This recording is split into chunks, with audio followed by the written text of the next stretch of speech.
All right, this is the Real Sports Fan Podcast, back for another episode, season 5, episode 20, and we got a very special one for you.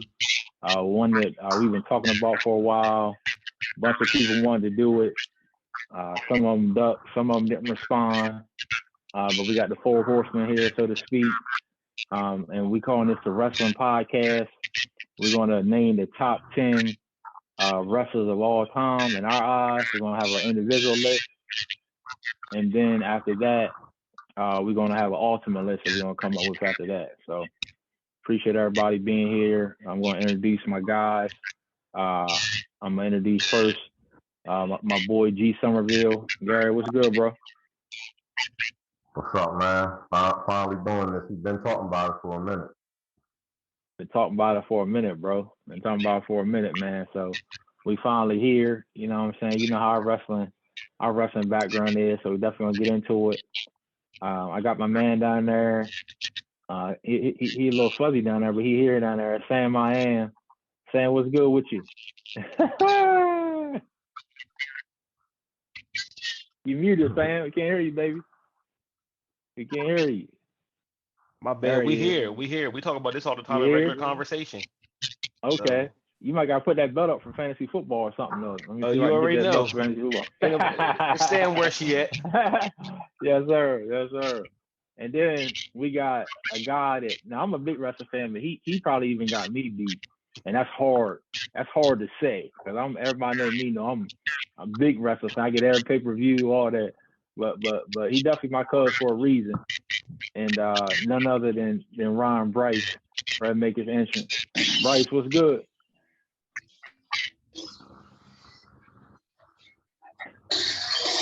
Yo, there he is.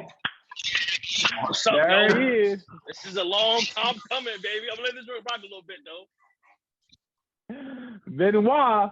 Oh man, boy, you went somewhere with that one. You went somewhere with that one too, man. And that's my guy. You know, he did a lot of stuff happened with the Roy's and all that.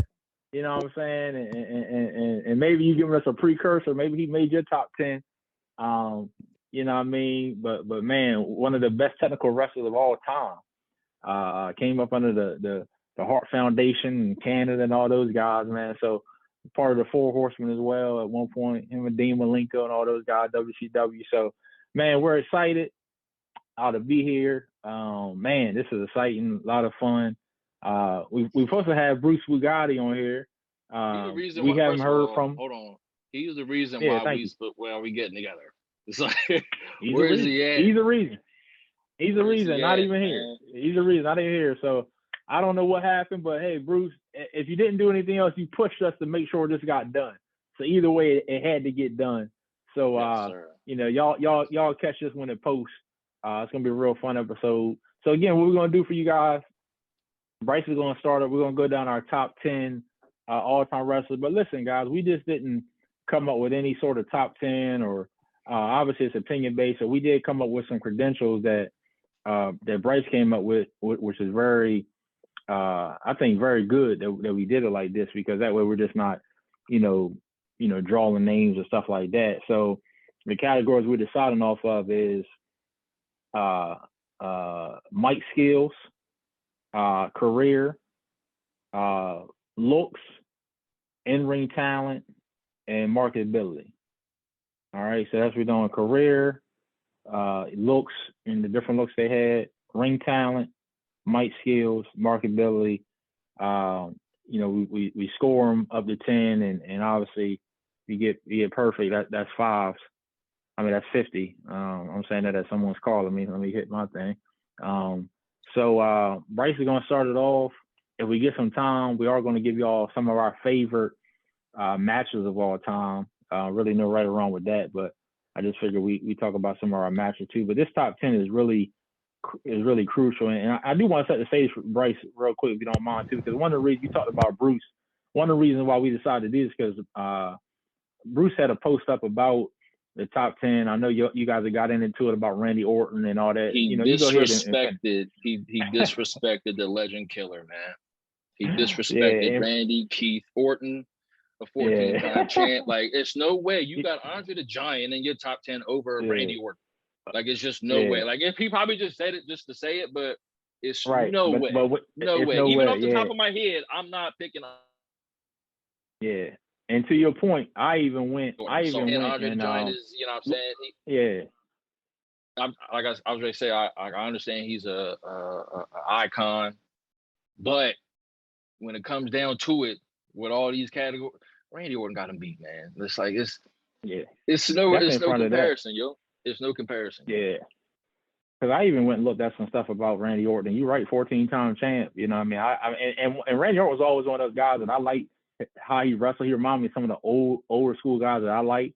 So I do like Orton. So it'd be interesting if he makes anyone's top 10. Sounds like he might have made Bryson, but without further ado, Bryce gonna start us off with your top 10, my brother. Hey yo, so how y'all doing today? You going down good, from 10 down, good? right? Yeah, we're going down from 10 good, down. Brother. We're going down from 10 down. My number 10, I gotta go with the Ayatollah of rock and roller, Chris Jericho. Ooh, okay. I like it. Yeah. His career, I think he either just retired or I think he's still with AEW. I can't remember.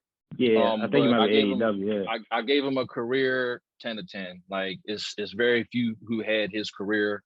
And he's still going. And he's still the top draw in AEW. So that's got to count for something. I gave him a 10 out of 10. His mic skills, the way he's able to do promos, I gave him an 8. Hold on. I want to interrupt you real quick, but you said Jericho, you gave for his career, he's a 10. I'm sorry. For his career, he's a 10, Jericho? Yeah. Okay, all right, I'm sorry. Good.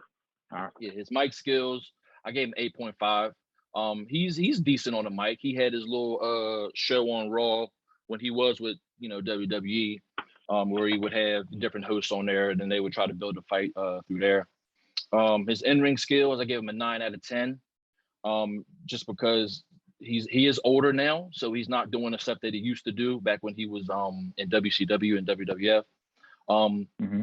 His look, I gave him a 6 out of 10. He's not the biggest, he's not the strongest. His outfits wasn't the best, but I just gave him a 6 out of 10. And his marketability, his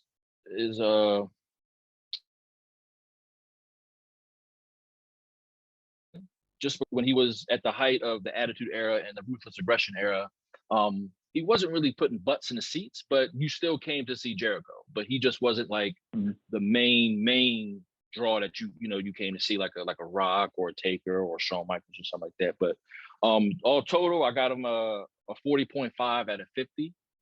And just some of his career accomplishments, he's a 34-time champ. Throughout his whole 34. Throughout his whole career, he's a 34-time champ. He's also the first undisputed champion.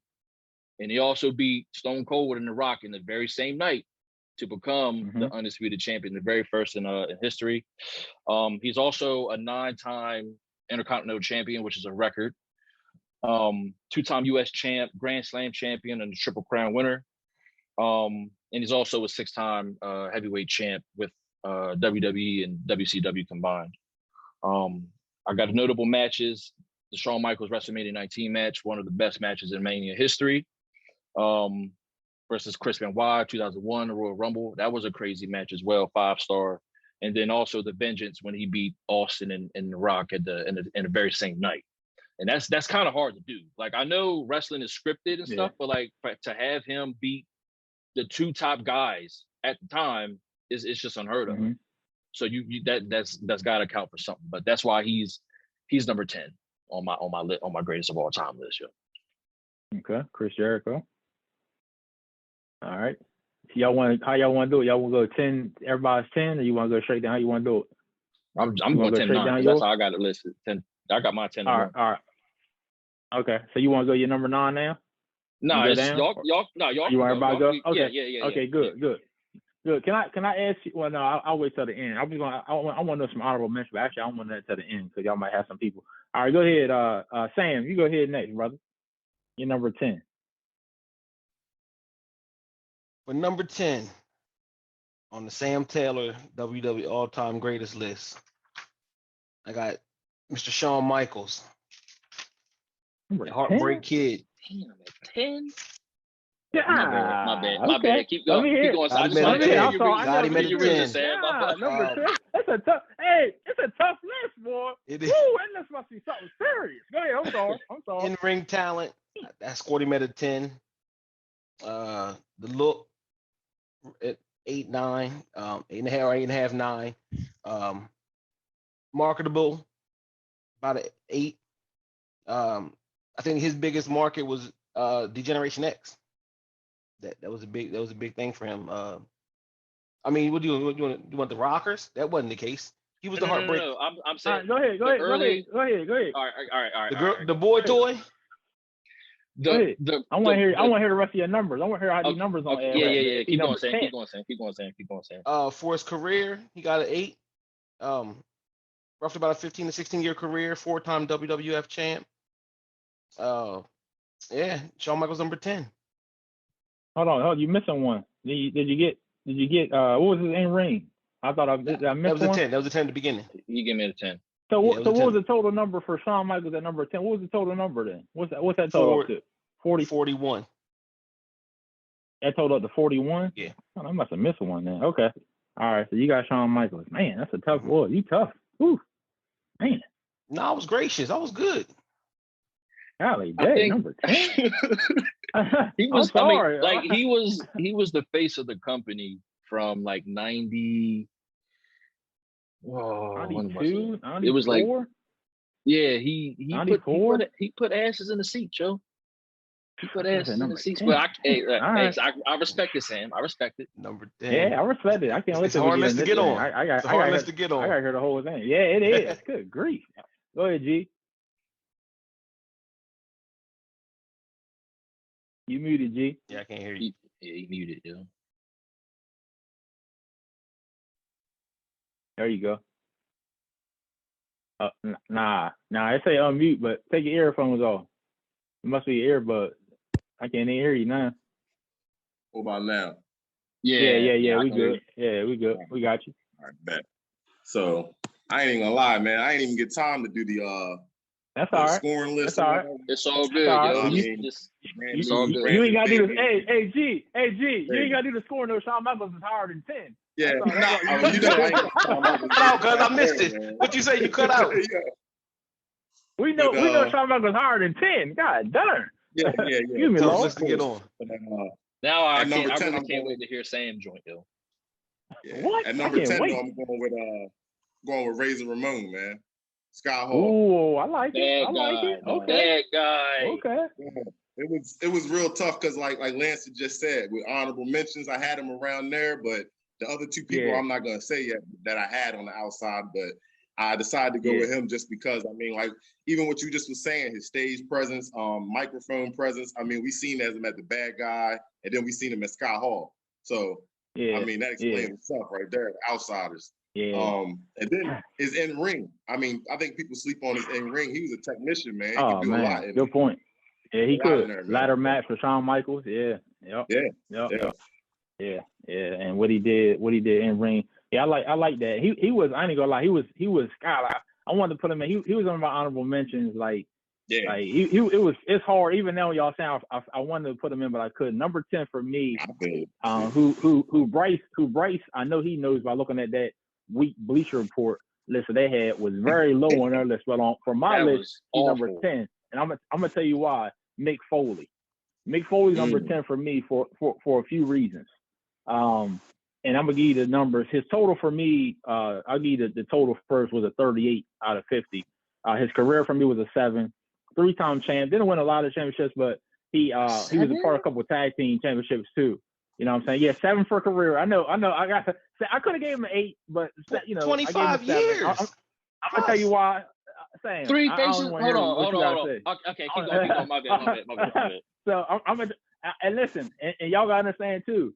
I had to do some of the points like this also because of where I wanted to fit these guys in. So when I get to my Shawn Michaels, you're gonna see why I really disagree with Sam, but that's later on down the road. So Mick Foley, career was a 7. Like I say, he didn't win a lot of championships. His look was an 8 to me because he had 3 personalities. I remember as Cat the Jack.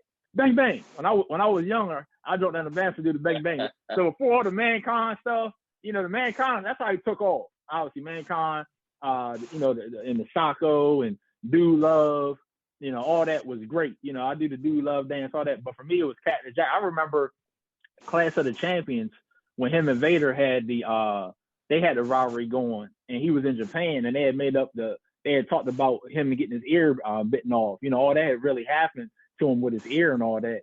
And then another cool story, I go to Foremost Massage. Shout out Julia Foremost. She actually gives Mick Foley massages when he comes down this way at times too. So like she's not, you know what I mean? So yeah, Mick Foley. So I'm sorry. So career 7, look 8, in ring 7, mic skills 8, marketability 8 for a total of 38. So Mick Foley my number 10.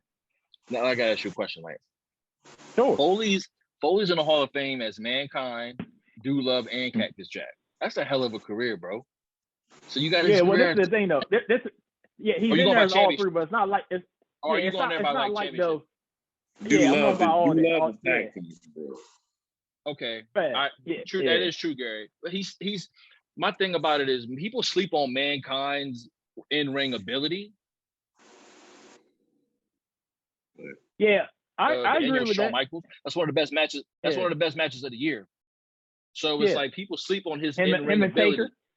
Yeah, I gave him an 8 in ring. I gave him an 8. Yeah. I'm just saying, like people sleep on it. People sleep on his in-ring ability, but he was actually. Right. I couldn't choose between him and Chris Jericho, but I had to switch Foley out because Chris Jericho he's that guy. But Foley going to your point, Jericho was one of my other. That's why I said y'all two really, Gary and Bryce had my two honorable mentions because I had Razor right on the outside, and then Jericho. I'm the same way. I remember Jericho WCW before he was in, and I will say it was kind of hard for me to get out my head some of that because when he went to WWE, he blew up. I mean, he became a heavyweight champion. He had one the of the best technical wrestlers. Them WCW days, you know, he didn't do as well, but WWE, he blew up. I will say it was hard for me for a while to take him serious as the world champ. So and he has considerably the greatest debut in Raw history. So that's got to count for something too. Let me ask you a question. Cool. Sure. What factored into when you were judging careers, going by careers? What were you factoring in? Everybody. Me personally, I was factoring in a little bit of everything. I was factoring in longevity. I was factoring in championships. I was factoring in personalities, like somebody like Mankind or Mick Foley who had different things they did. I was factoring in the matches. That's some of my stuff I was factoring in. That's the same thing with me. Yeah, I was struggling with it at the beginning, trying to figure out like when you said, or you just said like matches. I looked at it more like in-ring talent, you know. So that's why I was like trying to figure out how you would judge in the career piece. But I definitely I will say this though, even though I was getting on saying, I will say the point differential. At least he's got Shawn Michaels at 41 already, and you see my point is already at 38. I don't know what was your total for Jericho, Bryce? 40. Number 10. 40. So right around that. But I can't wait to hear Sam listen. Man, I'm just blown away. Shawn Michaels at number 10, man. Like most of my 10 have 10 careers just because of how successful they were. Yeah. So that's why some of my careers is 10 out of 10 because not that many people coming to the business are successful. That's a good point. So that's a good point. That's a good point. And another way to look at it too, this is like you said, the top 10. Like this ain't the top 15, this ain't the top 20, this ain't the top 25. It's the top 10. So most times you're right. Your career is gonna be a 8, 9, 10, pretty much a 10. You know, that we all probably could have won. I agree with that. Mm-hmm. All right, so we're going back around. Y'all want to go back around the same way, or you want to go back the opposite, or? Let's go back opposite. Snake. Let me hear G join, yo. Let me hear G join. Well, you want me? Well, I'll go next then, since you was last. You was last. Yeah. You got the back-to-back picks. The back-to-back. So number 9 for me, actually had the same score, 38 as Mankind, but I put him ahead because of him being the face of WWE for a long time was Bret Hart. I got Bret Hart number 9. Yeah, it might be low for some of it. I'm gonna tell you why. I gave him an 8 for his career, 7-time champion, including 5 in WWE, 7 in WCW. 2 in WCW. His look was a 7. I remember going to the thing, getting the pink glasses and all that. That was cool. In ring was a 9. He's right up there, probably top 5 to me. best technical wrestlers in the business. Tough, brother. Bryce has got Benoit in ring 9. What you want me to give him? What you want me to give him? It's your opinion. It's your opinion. It only goes to 10. In rings, he's a 9. He's one of the best technicians. Someone like Benoit learned from him. The Brian Pillmans of the world. All those guys. Mr. Perfect. Mike Skills, I gave him a 6. He was never really the best. It's like he was kind of read from a teleprompter sometimes. He wasn't the best on the mic, so that cut him down. And then marketability was an 8 because he was the face for a while. Obviously, what messed him up was the Montreal screw job. That whole thing with Vince. That was a sour taste. And then when he went to WCW, he really went down. It's not all his fault. I mean, don't get me wrong. Like, obviously, he was forced out, and WCW didn't use him right. But that whole he was with the NWO, and I'm sorry, I got to take points away for stuff like that. Like, I'm looking at the whole body of work. And yeah, he was great in WWE, the Hart Foundation, him and Jim Anvil, Neidhart, even though they technically lost the belts to the Rockers, but it wasn't televised, so they gave the belt back. Because that's when, if y'all remember, Jim Neidhart was under contract negotiations. I didn't like that whole thing. So it's a little bit stuff. I took some points away, really, the WCW stuff and how it ended. I will say he had one of the best matches I've seen. I know we're not giving top 5 matches, but him and Shawn Michaels had the Iron Man match of 60 minutes when they went the distance. I remember being over at my cousin Eric Bryce's house watching that WrestleMania. That was crazy. You know what I'm saying? So he had some great, like I say, in ring and career.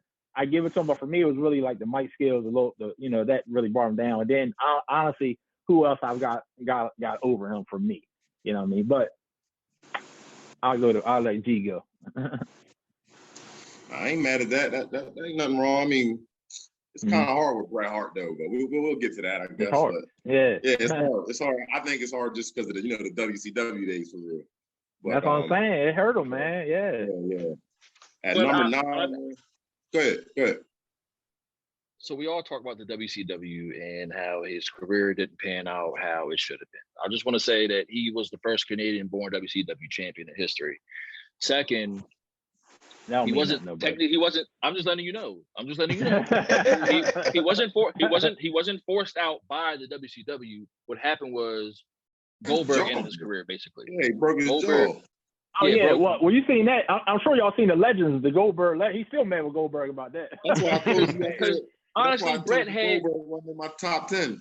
Yeah, Bret had a lot of more years left, yo. But I saw the interview where in certain spots of their matches, he didn't do what he was supposed to do.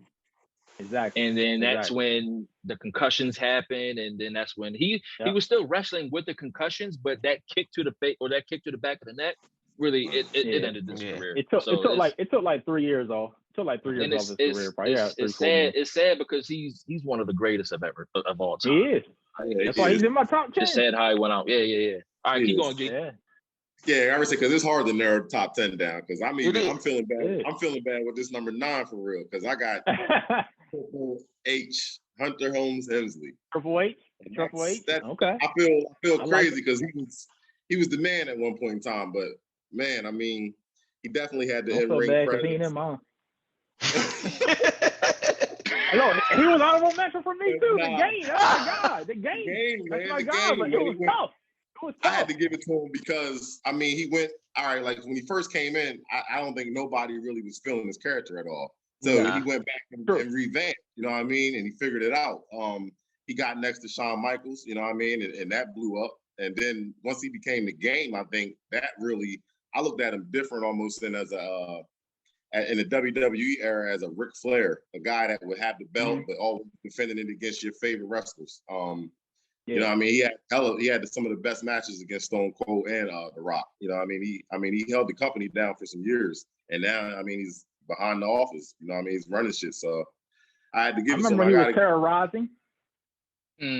Terrorizing. Yeah. Terrorizing. Yeah. He was also what else did they have in WCW? They had him as he was with Steven Regal. The Blue Bloods or something like that, right? Yeah. I left out Evolution too. That was Evolution. Good point. That's another reason why I got Shawn Michaels. Yeah, I think they had to end that early just because Randy Orton and Batista were they couldn't hold them back for so long. But I mean, I love that. Batista was getting a big push. So Yeah. that's he why was. they had to. Yeah. That's why they had to dismantle the Evolution joint. Yeah. But Cool. yeah, man. I mean, I like just it. like Evolution was tough looking at. It was almost like a new era of Four Horsemen, almost. Yeah. Yeah, it was. I like that. I like that era. Yeah, that's one of my other points for Sean. Well, go ahead, Sam. Yeah. I think my earbuds red dog too. All right, number 9. I don't have to spend much time on him. Lance talked about him in depth. I got Mick Foley. That's my number 9. Dude Love, Mankind, Cactus Jack. Lance said earlier, Bang Bang. Scoring on Mick Foley. Gave him an 8 for his career. I gave him a 10 for his look. My man pulled off 3 or 4 different characters successfully. Okay, I like that. I gave him a 9 for his in ring. I just think he's one of the toughest wrestlers we've seen out there, man. He's had some matches where he don't care about his body. I mean, Hardcore. it was purposely accidental. I mean, so 8 on the mic, 8 on mic skills was probably a little generous, and a 7 on markable. I don't really think that he was markable with all those different looks, but it really wasn't. He wasn't that main, that main character that you was always trying to buy all the, the action figures and those type of things. So what he had, like one more point than Sean? What he had, like one more point than Sean? Yeah, one more. Okay. All right.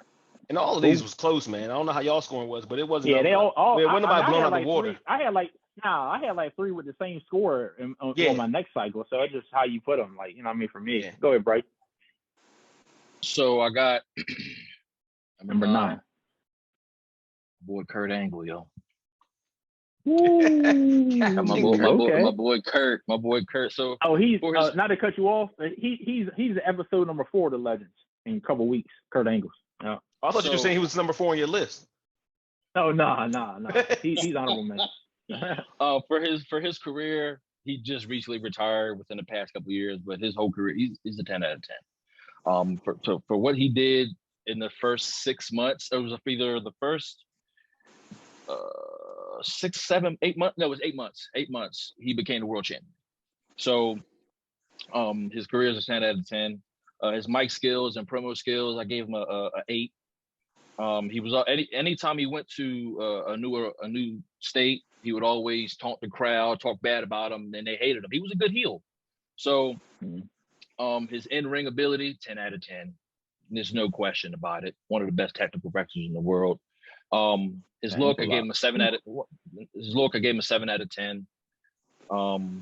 marketability is 7 out of 10 as well. Even though they did give him a big push, he wasn't really like on the level of a Rock or Austin, right? So I gave him a 7 out of 10. So his score was 42 out of 50.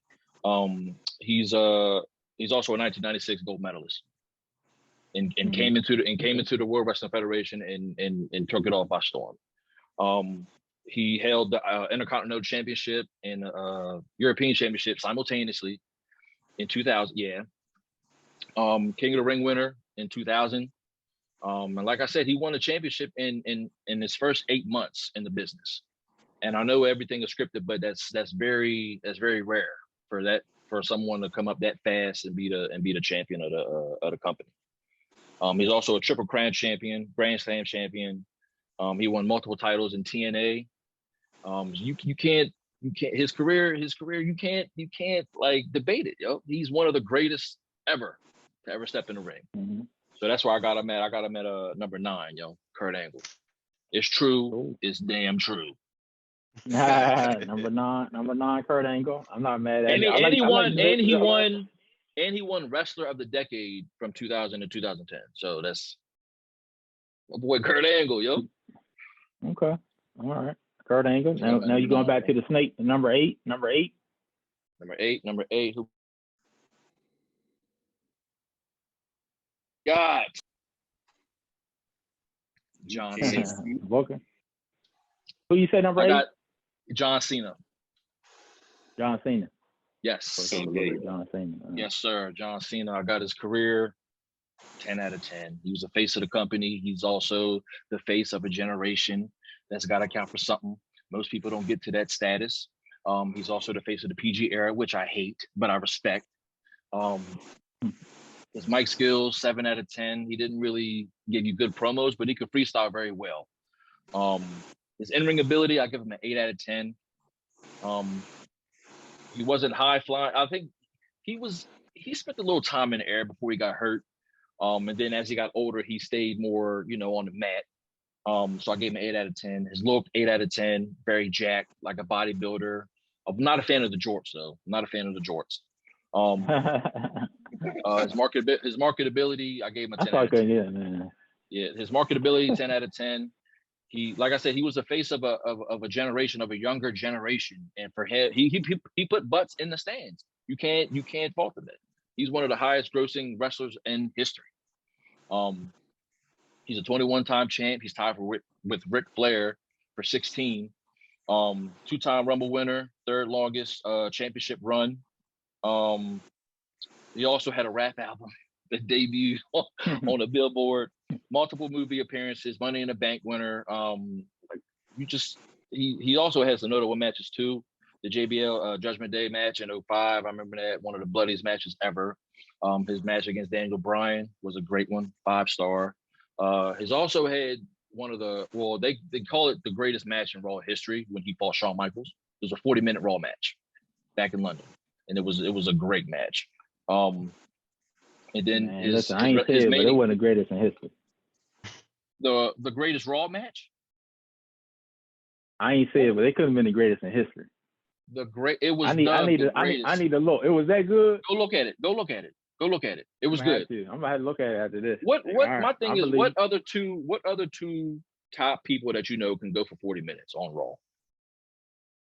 I mean, at that time, they went 40 minutes, and it was just nonstop, yo. So I will say this, and not to cut you. I will say this, like, he was another one for me that was real tough. Like, you know what I'm saying? Because I agree with everything you're saying. Like, honestly, like I wanted to put him in my, because when he started wrestling, I'm gonna be honest, that's when I kind of felt like I didn't watch a lot of him, but I knew how obviously awesome he was and how big he was from being in movies. A lot of wrestlers weren't doing that from wrestling. I did take a lot of points off for the shorts or jorts or whatever you call that, and his style in ring. I didn't like all that, but I'm not mad. It's funny because so far, like, I don't have any of Bryce's guys, but I don't disagree. I'm not like, oh my goodness, you know what I mean? Right. And I don't have any of Gary's guys, but I'm the same way. It's tough. Like any one of those 5 could be on my list. So yeah, not to cut you off.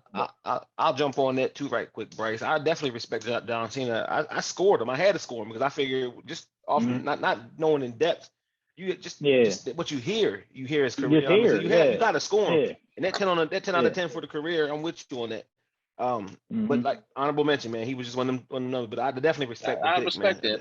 My thing. I know y'all stopped watching like before, like right before he came, but that's what messed us up. If you watch his career, you would be like, holy shit, this guy can really. I looked him up, all the championships and stuff. Yeah. I mean, he's tied. He's tied with Ric Flair. You know what I'm saying? Like that's got to count for something. He's not Nature Boy, but I'm just saying, like, I think his career was overall. He was the face of a whole generation and a company. The whole generation, like the PG era, I hated it. I hated it with a passion because I'm used to the Attitude era, the Ruthless Aggression era. And that's when he came. He came in the Ruthless Aggression era, but then it went to PG. That's when I'm like, but he was still good in the ring. He was still good in the ring. So overall, I gave him 43 out of 50. I ain't mad at it. I ain't mad at it. Like I said, it's a hard list to crack, man. Top 10. Yeah, it is. Who you guys saying? Number 8. Number 8. We ain't heard his name yet. Macho Man Randy Savage. I got Randy Savage. I gave him an 8 out of 8 for his career. 8 out of 10 for his career. 15 years, 2-time WWF champ, 4-time WCW champion, 1-time Intercontinental champion. Headline 3 WrestleManias. 4 out of the first 5 SummerSlams, he was the headline for. 8 on the look. I gave him 8 out of 10. I mean, first of all, you come down the aisle with Queen Elizabeth. I mean, every man wanted to be next to Queen Elizabeth. I'm be honest. In-ring talent. Love what he did. He was up in the air. He could on the mat, up in the air. Mike skills. I gave him a 9. I said Randy Savage always had something to say, and you listen. Marketable. I gave him a 10 on the market for the Slim Jim commercials. And honestly, you look at back in the day, I know when we were kids, But there was 3 characters that had the My Buddy dolls, man, the little stuffed animals. It was Savage, Yeah. Hogan, and Warrior. So I mean, total score for Savage for me was a 43. Cool. Macho Man number 8 for Sam. All right, G-Ville. Oh man, it's number 8. I went with Dwayne "The Rock" Johnson, and I feel like he could be higher, but it was just.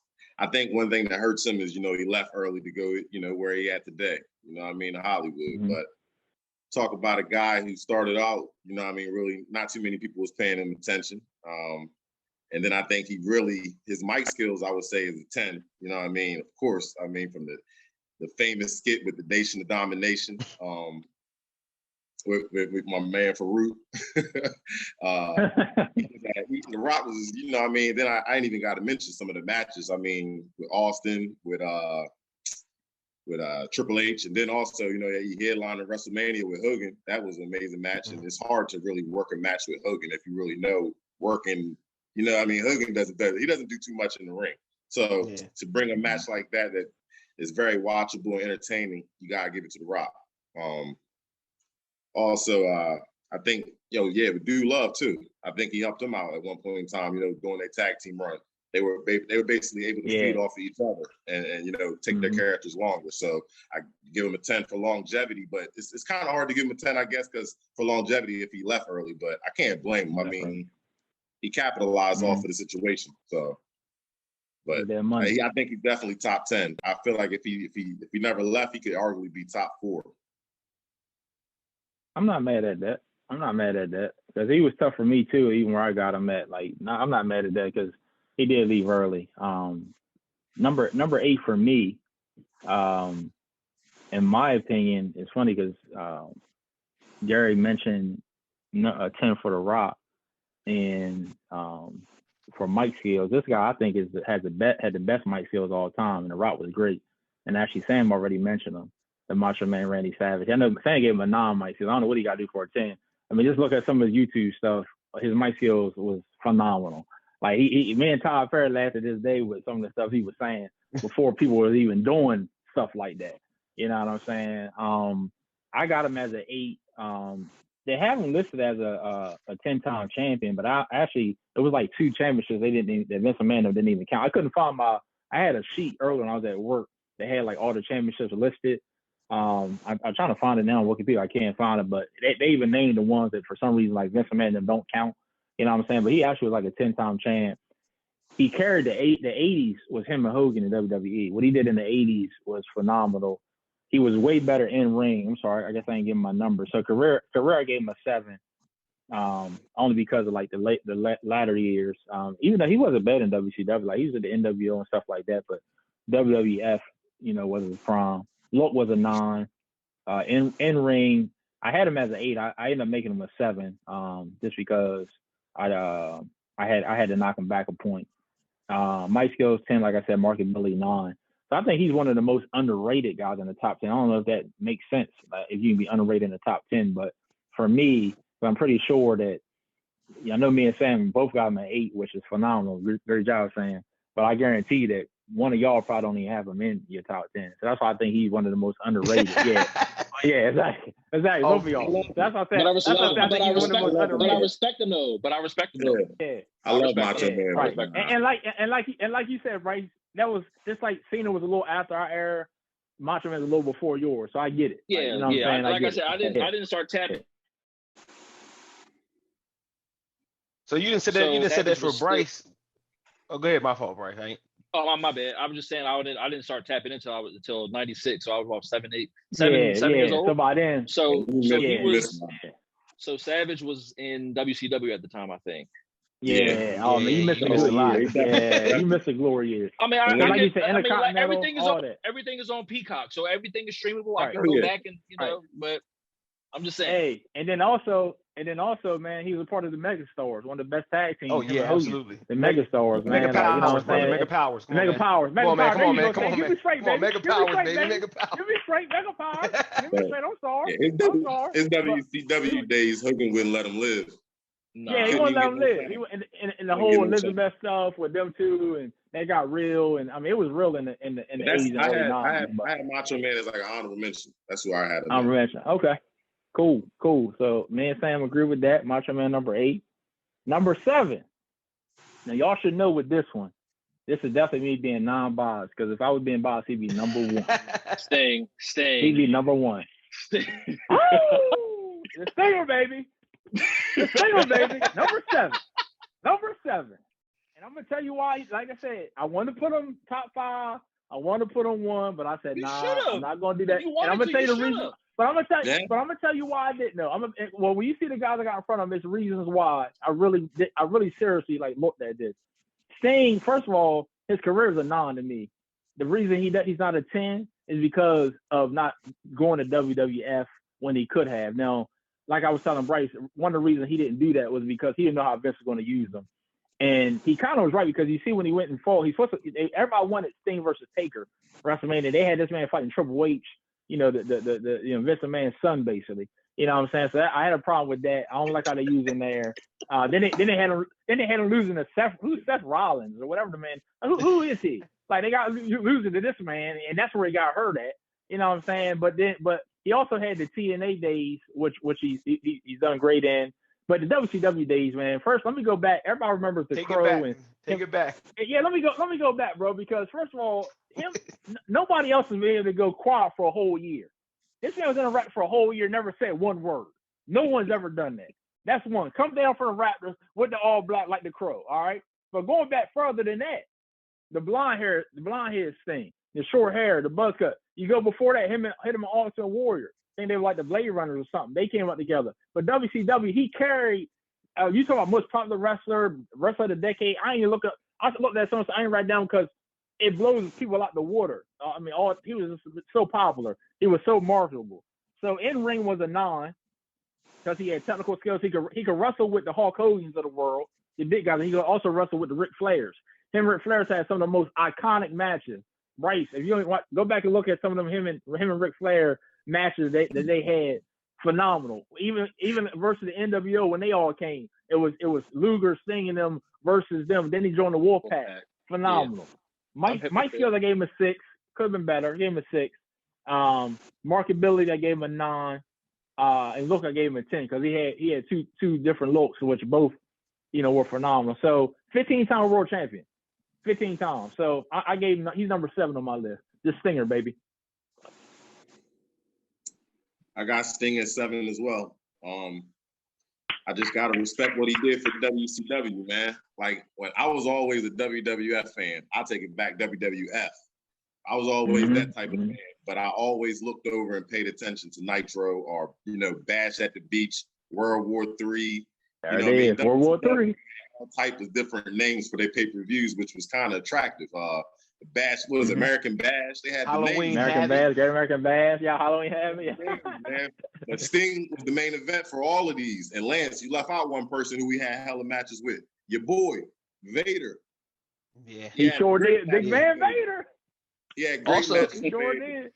I really Ultimate looked at Dragon. Sting. Yeah, Sting. Yeah, Sam. Yeah. But I looked at Sting almost like Lance said, he was the Hulk Hogan of the WCW before Hogan came. Yeah. He was carrying that flag. You know what I mean? If he didn't have the belt, he was fighting to get it back. You know what I mean? He was always in the main event. Then, I can't even lie. When the NWO days came and he was the guy that, was chasing Hogan around, I hated it because Hogan was my guy, but I still had to respect it. I mean, he's coming down from the Raptors with the bat. He's not even talking. Yep. He meant business. So, yeah, Sting, he definitely was that guy. The only thing that definitely would have hurted him was just like Lance said, though. Everything he touched on is correct. He didn't never go over the Vince, but I can't blame him. But I would have loved to see if he had went over there earlier, like when everybody else did, to see what would have happened. Yeah, I'm sure he would have had a title run. They would have had to. Yeah. I mean, you know what I mean? But yeah, Sting, he had to be in my top 10, man. Love it, G. What were you saying? Number 7, right? Yeah. Saying flipping, they got his book and everything. Yeah, I got my notes and everything, man. I got my man Bret Hart. Total score of 44. Career, I gave him a 10 out of 10. The look, I gave him a 9 out of 10. I think this man made black and pink look good. He allowed you to wear the leather jacket with the little frizzies, the glasses, giving them the kids. You know what I mean? In-ring talent, I gave him a 10. Mic skills, 7. Marketable, 8, about an 8. Like I said, he had his commercials, he had his time. Like I said, the glasses was a big thing for him. So yeah, Bret Hart's comes in at number 7 for me with a 44. I ain't mad at that, and it's funny because before Bryce goes, like I've got Sam's the only person. As much as we disagree sometimes with his placement and stuff, but I got all 4 of his guys in mine so far, just in different spots. So, go ahead, Bryce. Say Bret Hart and Sting both do the same finishing move. Same. That was another thing. Scorpion Deathlock or the sharpshooter. Like I always, and then Sting had a splash too in the corner. That joint was iconic. And then he had the death drop. I'm sorry, I know we done with Sting, but excited. I'm a boy, you know what I'm saying? Excited about my boy. For Halloween one year, you know what I'm saying? Not for Halloween. Halloween. Yo, Lance, you said you was Sting for Halloween? Sting for Halloween. You dye your hair, bro. You should have had him at number 1, yo. You might as well. But my 7, I got the one and only, the Hulkster at number 7. His career, 10 out of 10. He's a freaking icon. The Hulkamania is real. You know, it still lives today. So that's got to count for something. His mic skills, I gave him a 7 out of 10. He wasn't known to do promos, to blow you out the water. But he did okay. He wasn't bad, but he wasn't good either. So I gave him a 7 out of 10. In ring ability, I gave him, from what I seen, it was a 6 out of 10. He wasn't the best technical wrestler. He wasn't going off the top rope. He wasn't doing anything. He was 300 pounds for one. And the move that he does,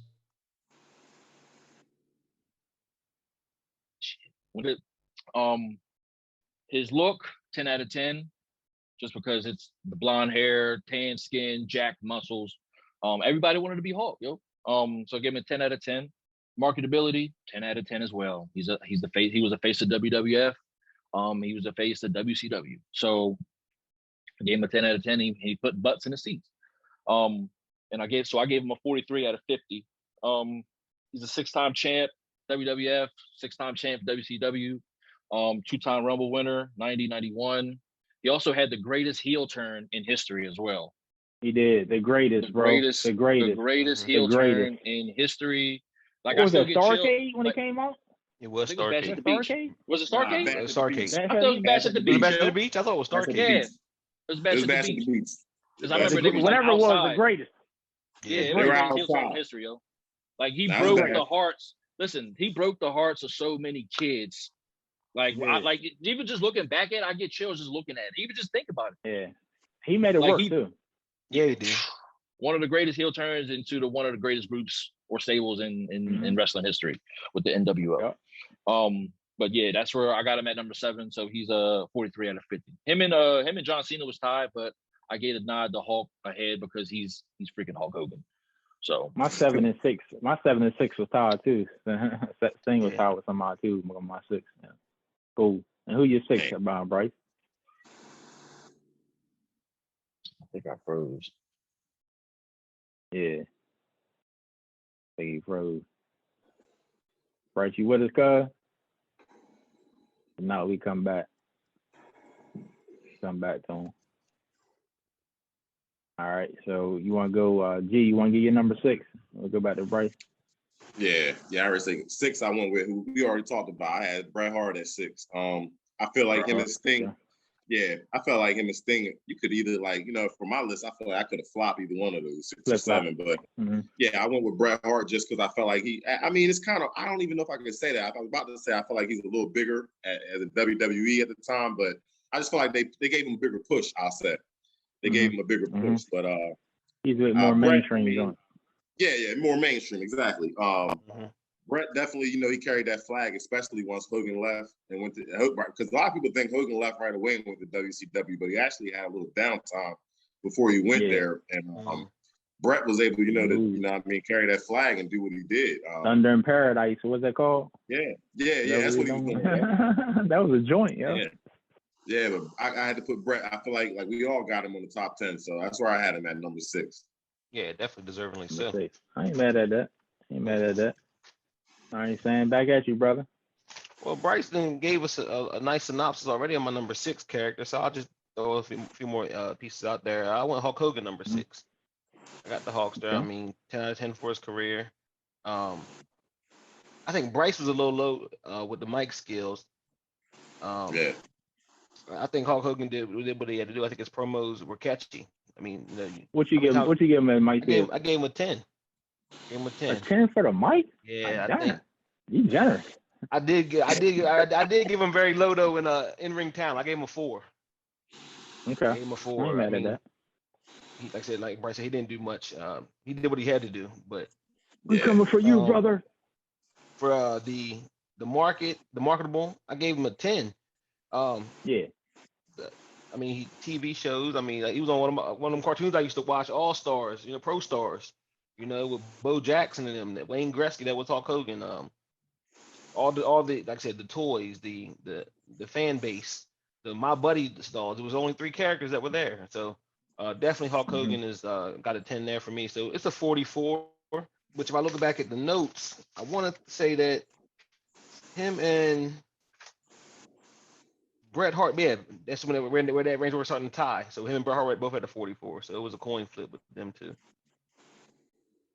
Yeah, it's funny because Bryce is coming back on now, but it's funny with our 7 and 6 guys because if I'm not mistaken, Gary said he had Sting and Bret Hart. I think they were tied. They could have pretty much flip flopped. Sam just said that his pretty much could have flip flopped, which is Bret Hart and Hulk Hogan. As well. You hear me? And then yeah, we can hear you, bro. My bad. And then no, you good. We'll recap for you. I don't know if you probably didn't get to hear anything. So Gary's number 6 was Bret Hart. He pretty much had the same score as Sting. You could flip flop him, but he had Bret Hart 6. And Sam had Hulk Hogan 6. And him and Bret Hart was pretty much the same too. Same score, could have flipped. I'm gonna give you my 6 and I'm gonna let you go, Bryce, and then we swing back to me for the top 5. I also, me and Sam agreeing a little bit. I also had Hulk Hogan 6. Yeah, I also had Hulk Hogan 6, and pretty much the same. Actually, Sting and Hogan both had the same points for me, which is 43. So, like Bryce said, I mean, much as I love Sting, I could have flipped them, if I was biased. But the only reason I got Hulk in front of them, even though they got the same amount of points, is kind of what Gary said, that Hulk did it. Actually, Bryce, I think both of y'all said it. All y'all said it. Hulk did it in both WCW and WWE. So that's why I had, even though they were tied, him and Sting, me being not about, I had to give it to him over Sting. So I had Hulk Hogan 6, 12-time world champ, career was a 10, look was a 10, in ring was a 5 for me. Like I said, he wasn't a technical wrestler, just brute strength, stuff like that. Mike skills, I gave him an 8, and marketability, I gave him a 10. So Hulk Hogan was my number 6. So Bryce, my number 6 is Triple H. His career gave him a 9 out of 10, just because he started out like the Hunter Hearst Helmsley. I hated that character for him. That's the only knock I had. I'm terrorizing as well, and I wasn't a fan of that one, so gave him a 9 out of 10. His mic skills 10 out of 10. He could cut a promo with the best of them. He also could sell a fight as well. In-ring ability, I gave him an 8. Oh, what? 10 on the mic though? 10? Do you not forget? I mean, you forget? I remember, but a 10 is he's one of the top 5 ever. Savage and a Rock. Listen, he's one of the top 5 ever with a mic in his hand, bro. The proof, proof is on YouTube. Proof is on YouTube, yo. It's different. It's different eras. That's why. It's different eras, man. Like I grew up with Triple H too, though. I'm saying, but the thing I'm saying that you're saying Savage is the greatest promo giver. That's what I'm saying too. But Savage or the Rock. The Rock, yes, I give it to the Rock. But anyway, all right. So I give him 10 out of 10. From what I've seen, he's 10 out of 10. He's 10 out of 10 on the mic. He can sell a fight. He can sell a fight. In ring, 8 out of 10. Injuries limited him, so he was more of a brawler and beat you to a bloody pulp with the sledgehammer as well. So I gave him 8 out of 10 for that. His look, 9 out of 10. Chiseled, jacked. He's the game, yo. He made it cool to have one hand wrapped in the tape and then the tape on the finger. I love that as a kid growing up, yo. So I gave him a 9 out of 10. He also had great WrestleMania gear too. His get up for WrestleMania always top notch. So I gave him a 9 out of 10 for the look. His marketability, 7 out of 5. Like I said, I gave him that because he wasn't up there with the Rocks, the Hogans, the Austins. He could put butts in the seats, but he wasn't the main attraction when the Attitude Era and the Ruthless Aggression era was popping. But so I gave him a 7 out of 5 for that. So he got a 43.5 out of 50. He's also the greatest. Like when I say the greatest heel ever, Vince McMahon is number one. But as far as like in ring wrestling, Triple H has got to be the greatest heel ever. He's got to be the greatest heel ever. He thrives off being a heel. I love him when he's a heel. The cerebral assassin. I love it. He's a 14-time WWF champ. Yeah, he's a 14-time WWF champ, 5-time Intercontinental champ, 3-time tag team champ, Rumble winner of 2016. We can go on and on. We got the matches and all that type, yo. So that's why he's number 6. Let me say this though. Number 6. Let me say this. This is my question because we really ready to get into it now with his top 5 coming. So my question to you: so how many more points did he have than Hulk Hogan? It was like 0.5. 0.5. Okay. So I guess my question is: Hulk was 43, and Triple H was half a point, so it's 43.5. Okay. Because I'm not even gonna lie, like with my points, and I'll prelude to this even before I get into it, because I was. Hold on. The only thing that I have Hulk, I mean, the basically what I think was Triple H's in-ring ability was better than Hulk's. Like his okay. Triple H is a better storyteller in the ring than Hulk was. If that makes any sense. I guess so that's what it does make sense. I guess for me, when I look at just wrestling, like the scoring is good and all that, and it's kind of reason why like I ended up giving I probably would have been like saying like with Shawn Michaels, where I had him score so low and I was just going by that he was going to be like 7 or 8 for me, even though he's 10 for thing. And the reason I'm saying that with the Triple H Hogan argument is because like I guess for me when I'm looking at wrestling as an overview, you made great points about Hogan and Cena, and Cena you could argue, but I guess I'm looking at wrestling like was he really better than Hulk Hogan? Like better I agree with the in-ring stuff. But just the better wrestler, like when you think about wrestling, do you think about the only thing Hulk Hogan? Like, you know what I'm saying? Hulk's status is unreachable for someone like Triple H.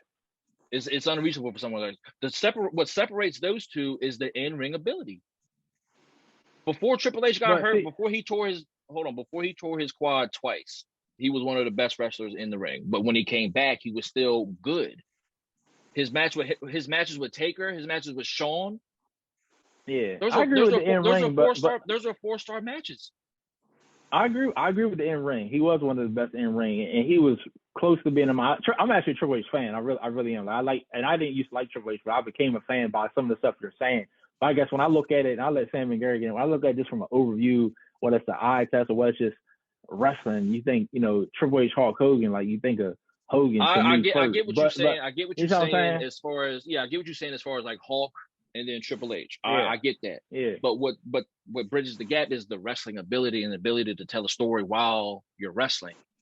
But this is the thing too, though. Two things. I know we gotta go.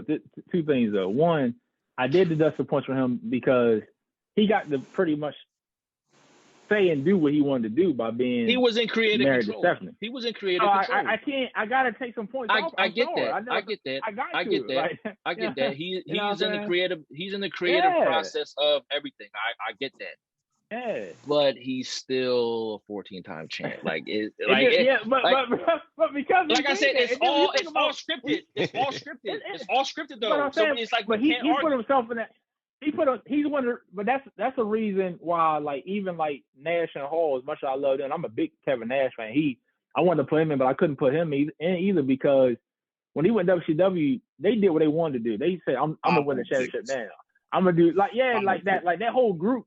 Yeah, like you know what I'm saying. So like I know it's not part of the sport, but for me, I just couldn't do, because I think the greatest champions of all time, and I love Triple H, but I just can't put him in front.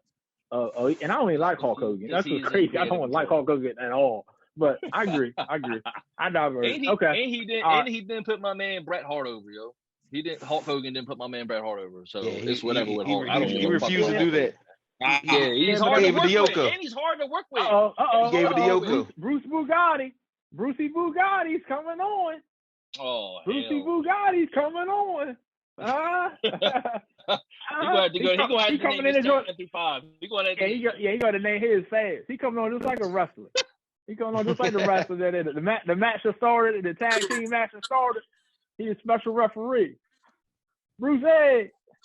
Hold up, I gotta get right. Hold up now. Hold up. All right, go ahead and get right. Go ahead and get right. Yeah, because we thought you were ducking, man. No. Thought you were ducking. we just here getting into our top 5, so we let you get on. Then I'm gonna start 5, and we're gonna go like that. Top 5. You know what I'm saying? We're gonna let you get straight. There he is. There he is. We're gonna let you give your. Can you hear me? Yeah, I can hear you. Can you hear me? There he is. Yes, sir. There he is. He's the reason we here. All right, you want us to go? You got his papers? Got his papers and yeah, look at That's how you know you're doing something when you do that. You stupid, yo. Yes, sir. Hey, look. You want us to go through our 10 through 6 real quick? Because you actually got good time. I need you to. All right. So 10 through 6 real quick. Actually, we can give our own. So, Bryce, you want to start and give you a 10 through 6? You want to give him a quick? Damn, I forgot. Let me get my paper real quick. All right, I got it. Oh, you got me? Okay, yeah, you can say. I got everybody. You can say mine. I'll just say it real quick.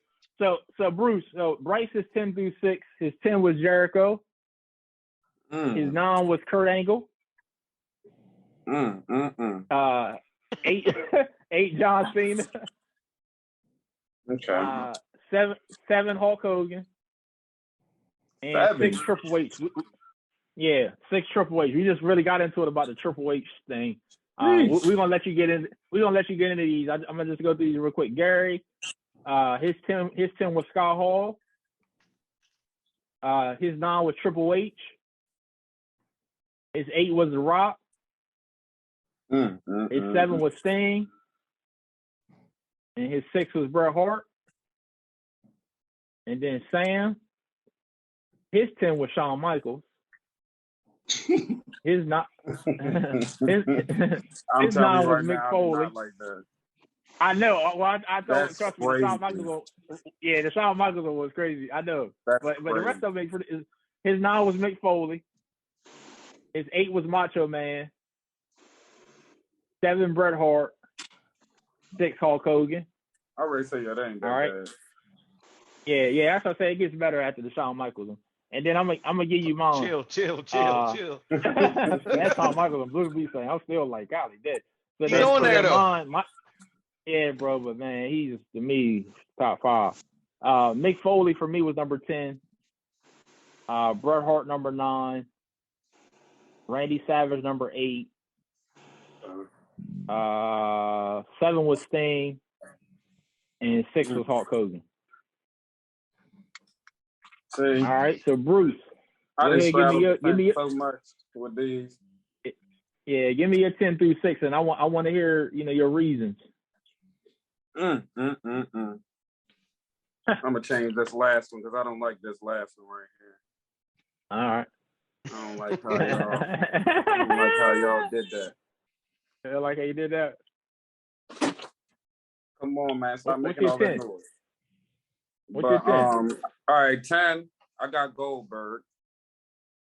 Oh Lord, here he goes. Because this what y'all said. He couldn't even wrestle though. Hear him out. Let's hear him out. This what y'all said. You gotta think this is like my opinion. And y'all know when that Goldberg music came on, how that felt. You right, don't try to count. Come on, man. They recorded the man from the locker room, man. A lot of people do that. Come on, come on, man. You seen the fair in everybody's eyes. All right, number 9, I did have John Cena. Okay. Number 8, this might be a little controversial, but I got Roddy Piper. Ooh. He was one of the best villains of all time. Like that was the first one that people was like, "Yep, I don't like him." 38 titles. He probably was before Triple H though. That's a good point though. As far as villains, because Bryce has said Triple H was would you say Bryce the greatest heel, how'd you frame greatest heel, and Piper was right up there too though. Piper's pick. Yeah, Piper. They probably were. I didn't like Piper, but I didn't like him either. But it's just I don't know. But I get it. That's good. Yeah, I ain't mad at Number 7. I just have to throw Booker T in there. Just only because, WCW champion 6 times, WWE champion 5 times, only person Hall of Fame for tag team and individual, stuff like that. All them heat.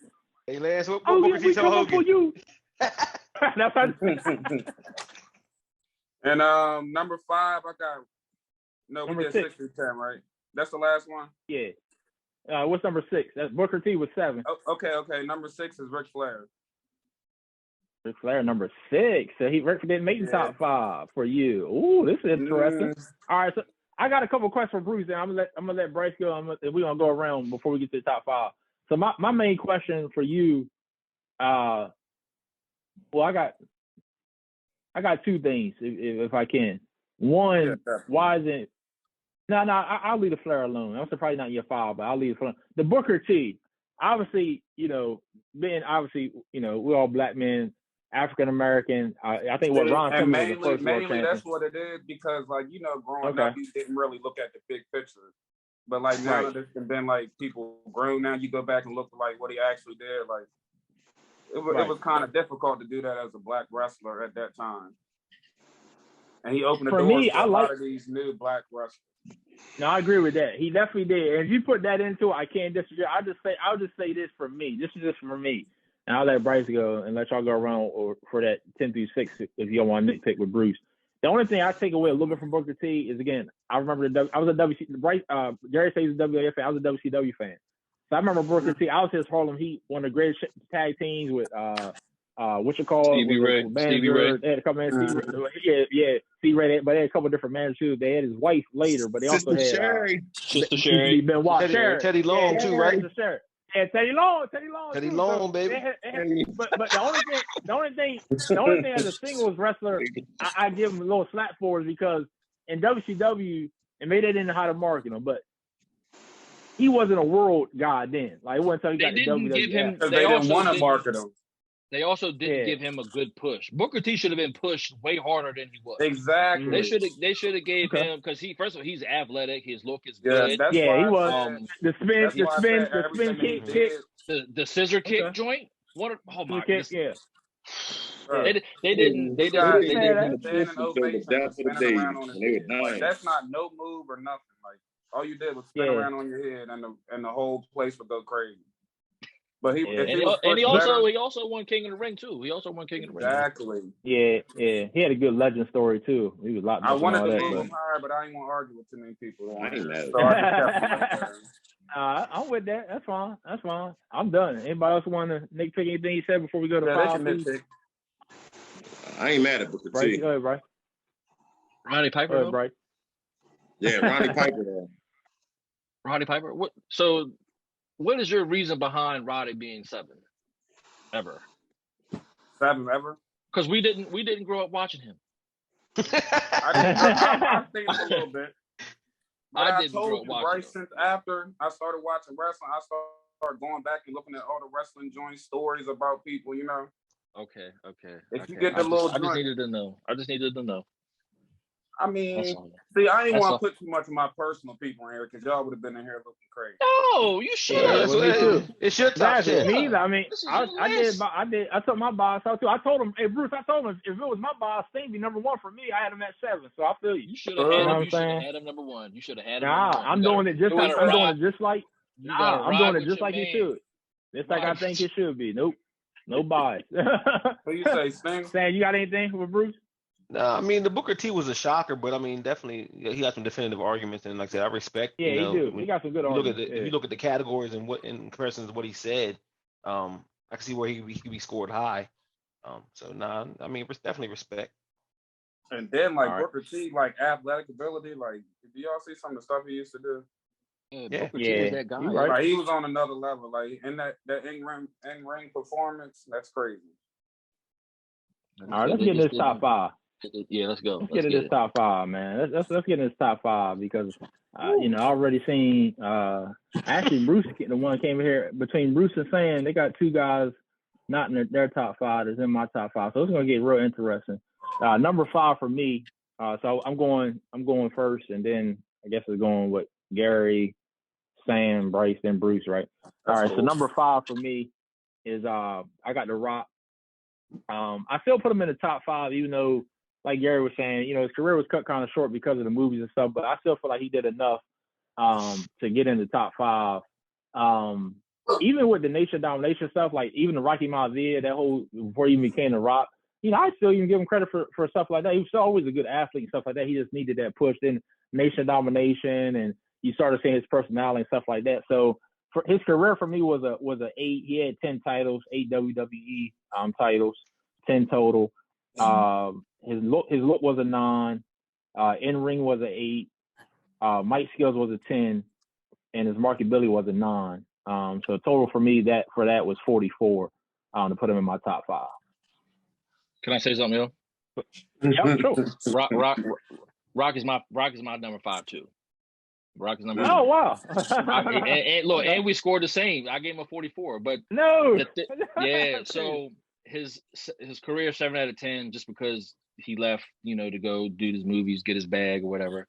Mike skills 10 out of 10. We can't argue with that. In ring, I gave him an 8.5. Rock was one of the greatest athletic people to ever come through the doors. He was too. Especially when he first came in '96. Boy was flying all over the place. So it was just a matter. It was just a matter of time before he became the face of the company. His look 8.5 out of 10. He had the people's elbow. Like I wanted one. I wanted one. Yeah. I wanted because we used to wrestle all the time in my crib on the trampoline. I was a champ. I never lost. But anyway,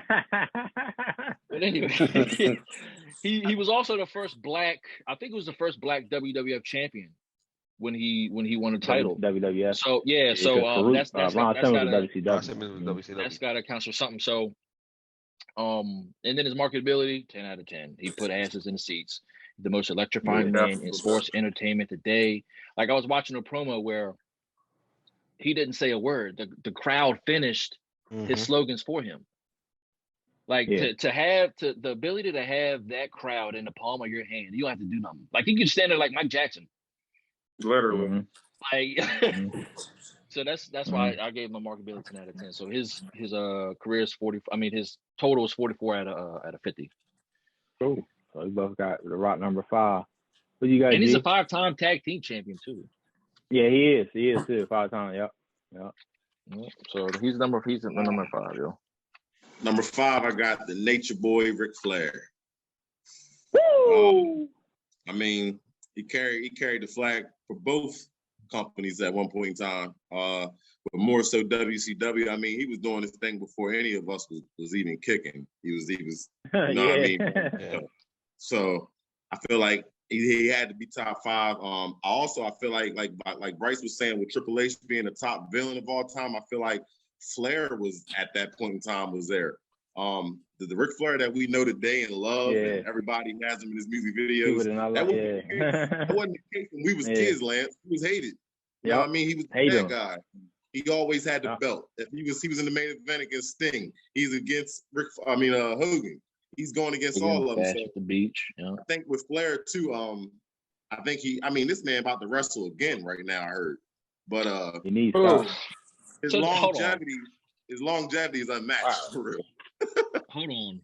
His longevity. He should have retired. He should have been retired. He's too old. I'm sorry. He is. Listen, I like. Granted, it's cool that he can get in the ring one more time or however long he wants. I don't want to see Ric Flair. You need that money. I don't want to. I don't want to see Ric Flair. Yeah. He can't get that money. Me personally, I don't want to. He needed. He really needed. That's why he's fighting. Didn't he just have like a heart attack or something too? He did, man. He bad off, man. He needs to stop. His daughter just got married. I gotta give him some props for that too. His daughter a champion.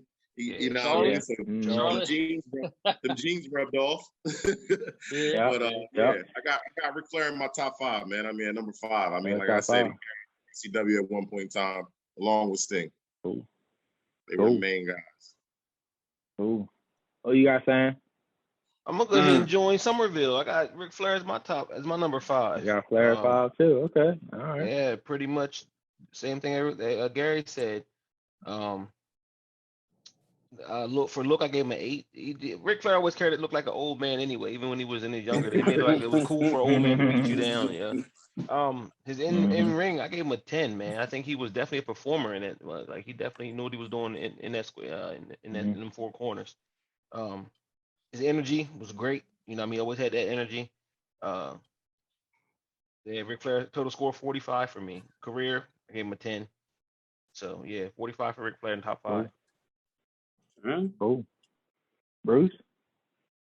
I'm gonna say I was kinda in between 2 people for my number 5. I'm gonna just say Kurt Angle there. Ooh, I really okay. I know Bryce ain't mad with that. Honestly, I wanted to say Edge. So Kurt Angle number 5? Kurt Angle. Okay. 8 out of 10 right. for his career. Wait a minute. He made Gary pick up the basketball. Wait a minute. What happened? Made Gary pick up the basketball. You all right, G? Yeah, I'm good, baby. I'm good. I'm good. Go ahead, Bruce. You 8 want to out explain? of 10 career, 9 out of 10 for the look. His in-ring ability is 10 out of 10, I think. He didn't really have the mic skills, so I got him at like a 6 out of 10. Marketability, like 7 out of 10. But like Kurt Angle could just wrestle, like, to me. Boy, one of the baddest. One of the baddest. He really, like, you know. And ever since his move, he got one of the best finishing moves. I feel like his neck was always broke every time. Submission move. Yeah, he would break your ankle. Yeah, he ain't in my top 5, but I got him. Pull that strap he down. In my top 10, but he good though. He good though. He was good. I just ain't careful. Yo, put some respect on Kurt Angle name, yo. Let's try to be subtle with it, yo. Lance was I just didn't like him, yo. I just didn't like him. Great finishing move. He's not in my top 10. Yeah. Bruce, go ahead, number 4. We're going opposite now. Go ahead, number 4. Number 4? I got The Rock, number 4. Okay. Yep. Rock career, I would give him a 9 out of 10. It could have been a 10 if he kept going a little bit. He had 9 out of 10 for the look. In ring, 8 out of 10. Mic skills is a 10 out of 10. Marketability, 9 out of 10. Because they definitely marketed him good. Yeah. Yep. They definitely pushed him. Eyebrow and all that. Yeah. Now, when we say, hold on, I don't want to cut you off, but when I say marketability, I mean like the ability to put people in the stands. Like people come to see you. So people come to see you. So when Austin went out in '99, it was the Rock show. It was the Rock show. And we got to account for The Rock has his own show, SmackDown. Yeah. I ain't even think about that. Yeah. Without him, it would be no SmackDown, man. All right. So Bruce got The Rock number 4. Bryce, you want to get in and go now number 4 since you? Yeah, I'll get into it. I got Taker at number 4, yo. I got an Taker. All right, Taker. Career 10 out of 10. Longevity speaks for itself. His mic skills, like he wasn't really known for being on the mic. He just had a presence about him, but when he was on the mic, he did okay. He wasn't bad, nor he wasn't good. So I gave him a 7 out of 10. In ring, 8 out of 5. One of the most athletic big men to ever lace up his boots. Always had good matches. His look, 10 out of 10. I can't name anybody else besides, I can't name anybody else who could pull off that look. The slow walk to the ring, the darkness, the long hair, the hat. When he first came in, he had the gloves. And when he first came in, he had the mask. I'm so glad he got rid of that mask because it was terrible.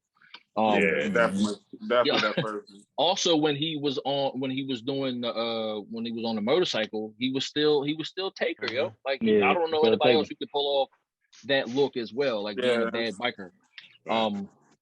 He's a 7-time champ. Different looks too. Yeah, he's a 7-time champ, hardcore champ, 16-time six-time tag team champ, Rumble winner at in 2007.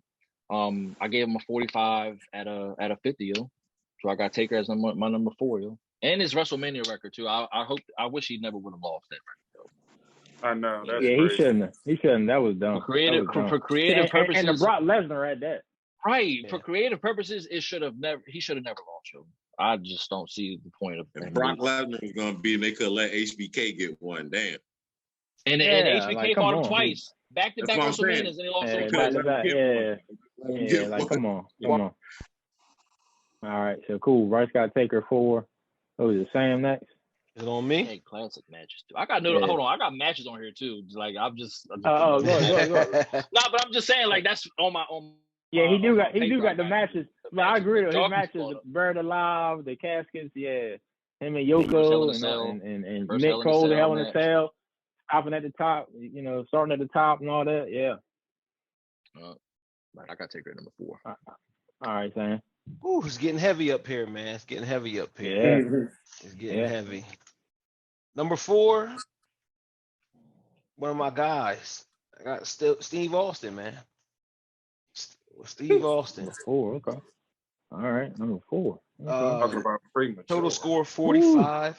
I want to know who number 4. I tell you, for him, I'm sorry. Go ahead. Career, keep going. 9 out of 10. The look, 8 out of 10. In-ring talent, 8. Mic skills, 10. Judge, Marketability, 10. Total score 45. Between Sean and Austin, boy, he tough on my boy. Welcome, man. Austin. Welcome, Stone Cold tough top on, 5. boy. I can't wait to you on your top 3. Golly. I just want to see his top 3 too. I know. I can't wait to hear his top 3. Golly. Oh man. I swear. Listen. I swear to God, if Bob back can come out your lips, I'm hanging up. I told you earlier, it's Terry Funk, baby. Terry Funk, if he in your top 3, I swear, I'm leaving. I'm Good. It's all about the scorecard. Bob used to be like That's that. right. Yeah, he did. Oh man. All right, so also number Snake 4 for Sam. All right, Gary. Number 4. Number 4, I have y'all already named him, but I had to put him in my top 5 because I never would have watched wrestling if it wasn't for this man, and that's Hollywood Terry Hogan. That's my guy. Yep. The one thing I hold against him, like we was talking about creative control, this man had all the creative control again in the world. If he didn't want to, like I remember he had a story with the Taker when Taker the first time he fought Taker, he lost, but he said that Taker messed his neck up or something. And Taker said to this day he watched the tape and nothing ever happened. And I'm like, come on. Ain't nothing happened to him. Nothing happened to him. That's the type of stuff that I hold against him, but I can't take him out my top 5 because when I was a kid, that was my guy. All I cared about was, Hogan, the Bulls, and the Cowboys. That was it. That was it. And then, like we said earlier, the man had the biggest heel turn ever, the NWO debut. And then Eric Bischoff touched on the fact that they didn't even know that if he was going to do it until like last minute. And if he didn't do it, then it was going to be Sting. So I think it worked out for the best though, because I mean, look what we got. You know what I mean? They just pushed that storyline too long. But I got Hogan at number 4. I know as far as in ring, he wasn't the best. I mean, he only did what he did, but that worked for him. He had in the 80s and the 90s, he had all the fans in the world. Everybody was coming to see him. We were taking vitamins because of him. And you vitamins, say your prayers. Yeah. I got to put him in there just off of like what I said, man. That's it. Oh yeah, I ain't mad at him being in the top 5 for sure. That's a good. I mean, you got Flair and Hawk in there, so I'm definitely not mad at that. Yeah, for me, too. Yeah, they were. So for me, I got the Snake, so I'm gonna go 4, but I'm gonna really go right in at 3 after my 4 because y'all already said my 4. I think Vince and them consider him 16-time, but he's really 21-time world champion, Ric Flair. That's my number 4. Ric Flair, 21-time champ. They got to count them in the NWA belts and all that good stuff. Yeah. So Flair is number 4. You guys said it. I will say this: my number 4, my number 3, and my number 2 all scored 45 points. So I could have, flopped them, but I got them like this before the intangibles. Yeah. For the other stuff. So I got Flair at 4. My number 3, I'm gonna go right to 3, so I'm in the snake. This is really what I want to get into, and I got to direct this to Sam. Number 3 is Shawn Michaels, and I'm gonna tell you why Shawn Michaels should be in the top 3. If you ask somebody like Ric Flair would tell you the greatest in-ring wrestler he ever fought was Shawn Michaels. Shawn Michaels started off with the Rockers. Then Brutus, everybody remembers Brutus Bar Beefcake. He had the shot. Throws Marginetti through there. He had the kick. He the HBK looking in the mirror, doing his hair, all that. Had some of the greatest matches with Bret Hart, with Undertaker, with Flair, with The Rock. I mean, he had some of the greatest matches. I mean, the ladder match. He's the first to do ladder match with Razor Ramon. Hell in a Cell. I mean, you name it. Bryce, you got something else to help me? The Rock and Shawn Michaels never fought. Right, they never fought. Oh well. No, I don't mean to say that to like this. No, that's crazy. But those two, it's crazy to think about. Those two never had a match. They never had a story. They never did anything together. That's crazy. That's crazy. They never. So did they kept missing each other. I'm not sure. I just feel like I think Rock spoke. The song was in and out too. I think Shawn was injured. I think Shawn was out injured when The Rock was on that run. And then The Rock came, He was. But it's just crazy to think, like, even when Rocky was Rocky Maivia, or when he was with the Nation, right. Shawn was still, one of the heads and faces of the company. But they just never crossed paths. They just never crossed paths, yo. Well, him and Stone Cold, that's one of my dream matches too, by the way.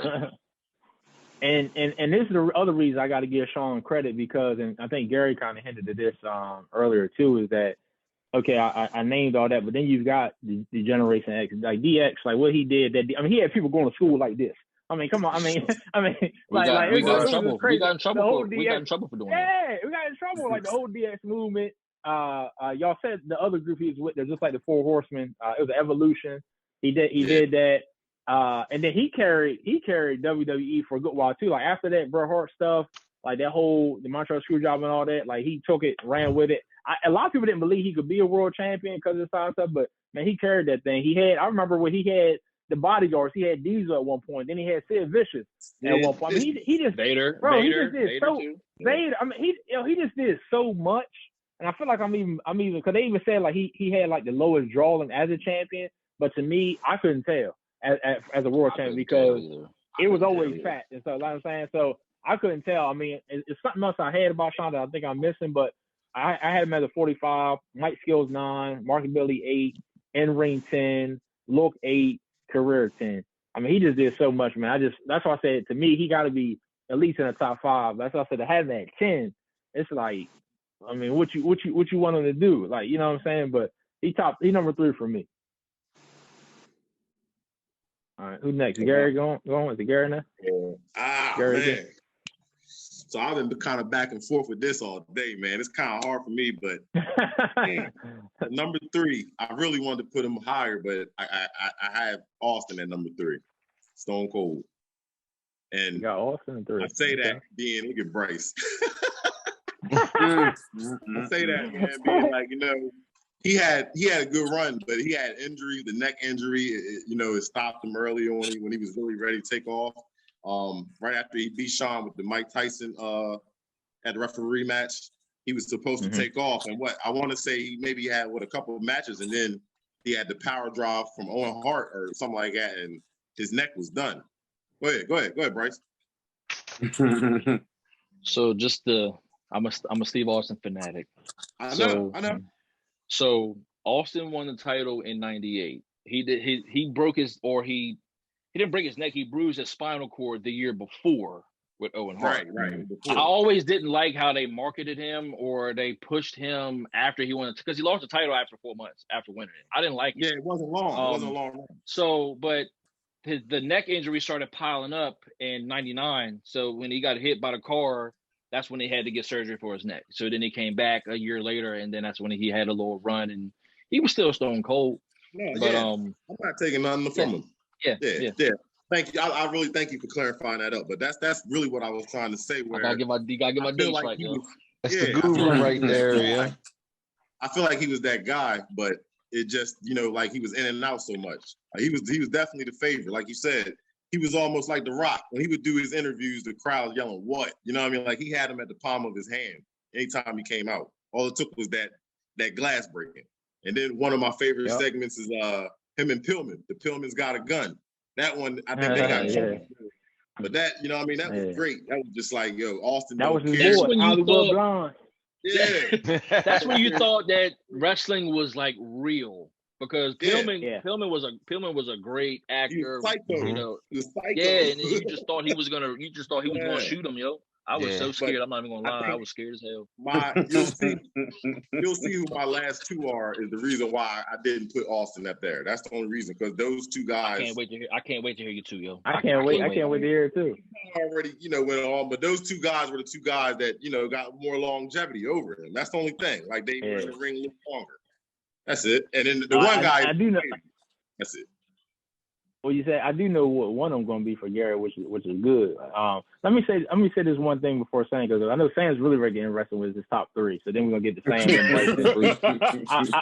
I remember the other Shawn Michaels thing I had to give him extra points for, and Bryce, you'll respect this. He won the Royal Rumble twice. And he just didn't win the Royal Rumble, bro. Do you remember what he was doing at the Royal Rumble before anybody? The only man to enter number one and win the whole thing. Number one. Just keep it like that. Bro. You ain't gotta say nothing else. Thank you, that was just incredible. So that's why I'm sorry, that number 10, that's the one that got me. Go ahead, Sam. Number 3. I can't wait to hear this. My number 3, I got Sting. Yeah, Sam. That's how you Sting come number 3. Sting at number 3. Yeah. I think we were in depth talking about Sting, man. I think get it, baby. Watching how he just carried WCW, and he's still doing it. And not only is he still doing it, even at his age, he's doing it successfully, man. Like you still go there to watch Sting, man, to see what's going to happen with Sting. So I got Sting, and like I said, score is the tie. They tied 45. Yeah, was the total score, but Sting's number 3 for me. You made up a few points with that one. I still gotta get to number 2. You made up a few points with that. Go ahead, Bryce. Number 3, the excellence of execution. The best there is, the best there was, the best there ever will be. Bret the Hitman Hart. I'm gonna tell you why. Career. I got on too low. Even though his career was technically quote unquote cut short due to injuries, I gave him a 10 out of 10. There's only a few that could reach heights that he reached in the 90s that we'll never see again. Career's 10 out of 10. His mic skills was a little 7. They were okay back when the Attitude Era first started, because he was actually expressing how he was feeling. So his promos felt real. Like when he first shoved Vince McMahon to the ground after the cage match and was literally cussing. Like there was no censor button. He was cussing. So you didn't know if it was a shoot, or you didn't know if it was, you didn't know if it was real or fake. But I gave him a 7 out of 10. His in-ring, 10 out of 10. Greatest technical wrestler in history. Look, 10 out of 10. The only man who could wear black and pink. And he had different fits too. So he mismatched his, his attire. I always loved it. And then he had the glasses, the Hitman shirts. Foundation. Like, come on, man. We're on one of the greatest stables in history, the Hart Foundation. Marketability. Yeah. I will say this to your point though, about one of the other great matches that he had, and people go back and watch, is when he pushed his brother-in-law through British Bulldog. Yeah. They had that match. Him and British Bulldog had that match, and that was a great match, and he helped Bulldog with that whole match. He also helped Owens. He also helped Owen too. He also helped his brother Owen too. One of the worst matches he had was when he lost to Yokozuna, and then Hogan came out and won it. I hated that. I hated that, though. I hated that. Stupid. But yeah, his marketability was 9 out of 10. He was able to put butts in the stands back when WWF was starting to climb. Bret was the face of the company. He also had the longest title reign in the 90s, 654 days. He won Triple Crown winner, Royal Rumble winner, 94. He also won King of the Ring. 2-time King of the Ring winner. I'm sorry, 91 and 93. 7-time heavyweight champ, and he's also responsible for the greatest double switch in history. We'll get into that. We'll get into that when we get to because I'm ready. I'm ready. Okay. With this. All Yeah. right. So I gave him because him and my number 2 had the same, but I gave it. You'll see why. Yeah, but I got 46 out of 50. Brett got some really good matches, man. man. He got some really good matches. Can you name me? Keep going. Yeah. Don't even go to Brett. I'm gonna come back to Brett. Okay. I got some stuff about Brett later on. That I got a question for Bryce after we get done. Ask me right now. Ask me right now. Nah. I'll ask you right now. Well, I guess my thing is, I need to hear the rest of your people. All right, Bruce, I'm gonna come back to you. Bruce, go ahead and give me your 3. Number 3. You got then you got the snake, so you're gonna go 3, then you're gonna go 2 after that. Who was on number 4? Because I'm indecisive. I'm throwing them as I try. Oh, The Rock was number 4. Not like, I got the 10, but it's just like when I look at a name, I'm like, I don't know if he's better than him or not. I got you. I know. You had The Rock number 4. Oh, I had Bret Hart number 3 too. Oh, okay. For the same reason. Okay. I had him. I'll make sure I ask you that question What do too. you have to ask me, out of Lance? 50. I gotta see y'all other 2 is first before I get into that. All right. Go. I probably too much to say. Bryce said it, but you want to go into 2? We can go to 2. I'm starting off with 2. Oh, man. Number 2, Bruce. Yeah. Okay. Number 2, I got Shawn Michaels. I ain't mad at that. Not at all. You want to get Sam some more reasons why he that high? You said what? But thank you. And I'm gonna say you want to get Sam some more reasons why he should at least be in the top 5. You know what I'm saying? At least the top 3. I think we done said everything. We have, man. That man's incredible, man. Yeah, I thought it was pretty obvious. I don't really have nothing else to say about that. I don't know. Yeah. But for him to not be top 5, I agree. That's a little crazy. I agree. That's why I said, like, I agree. Man, you want to come back and clarify stuff while we waiting on Bryce. Sam, you hearing this about Sean? I hear something else you want to say about it? No, I respect the point total is like 4 or 5 points off, man. It's based off. But bro, I respect what y'all saying. I respect y'all supporting evidence. Some stuff is an odd test too, bro. He was one of the greatest. Like, right, I know this top 10, everybody's the greatest. But I'm saying, bro, I'm just saying, like, I guess for me though, what puts Mick Foley and Macho Man in front of him for you? You know what I'm saying? Let me look at the notes. Yeah, I mean, don't look at your points. I'm just asking. Like, I mean, that's what I went by though. I went by my points. No, I want you to go by your points, but you also got to go by some sort of eye test, and you know what I'm saying? I left the eye test alone, yo. It made me biased. Him though, cuz. I know I watched him. I know the Heartbreak Kid. I know Shawn Michaels. I know the Rock. You saw him. You saw him, but you didn't watch him. Matter of fact, I'm not gonna lie. Before we get on him about not having him in there, we gotta see his number 1 first, and then we can talk about. Yeah, you're right. We'll go back. Yeah, we'll go back. So I think Bryce got his number 2, and Bryce who's your number 2? Shawn Michaels, the Heartbreak Kid, baby. Mr. WrestleMania. I thought so. The icon. Mr. WrestleMania. The main event. The main event. Main event. I think me and Bryce got the same list. Career 10 out of 10. Like his career, was from 88. Yeah, like late to 97. 88 to 97, like right? Yeah. So 97, he hurts his back. So he takes 5 years off. Took a break, came back, shut it down. Took a break, came back. With the Cowboy boots on. In 2002, revamped his whole what? Left it last. With the Cowboy boots on. Listen, revamped his whole career. Like, I know people who seen the recent Shawn Michaels. They're in his top 10, so they didn't even get to see the one from the 90s. Right. Like the 90s is my favorite Shawn, just because that's what I grew up watching. Like there's no greater in-ring performer than Shawn Michaels. Yeah, he's my top 5 favorite. He's Mr. WrestleMania, bro. Like his career 10 out of 10. Mike Skills WrestleMania, 8 out of 10. The biggest pay-per-view ever. Like 6 of them.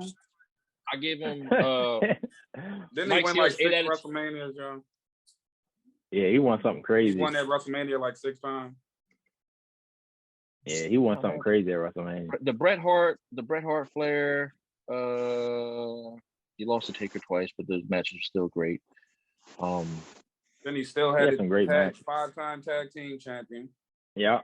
Then he had to do that. Yeah, then he had to do that. But yeah, he's Shawn inducted. Michaels. He's inducted into the Hall of Fame twice.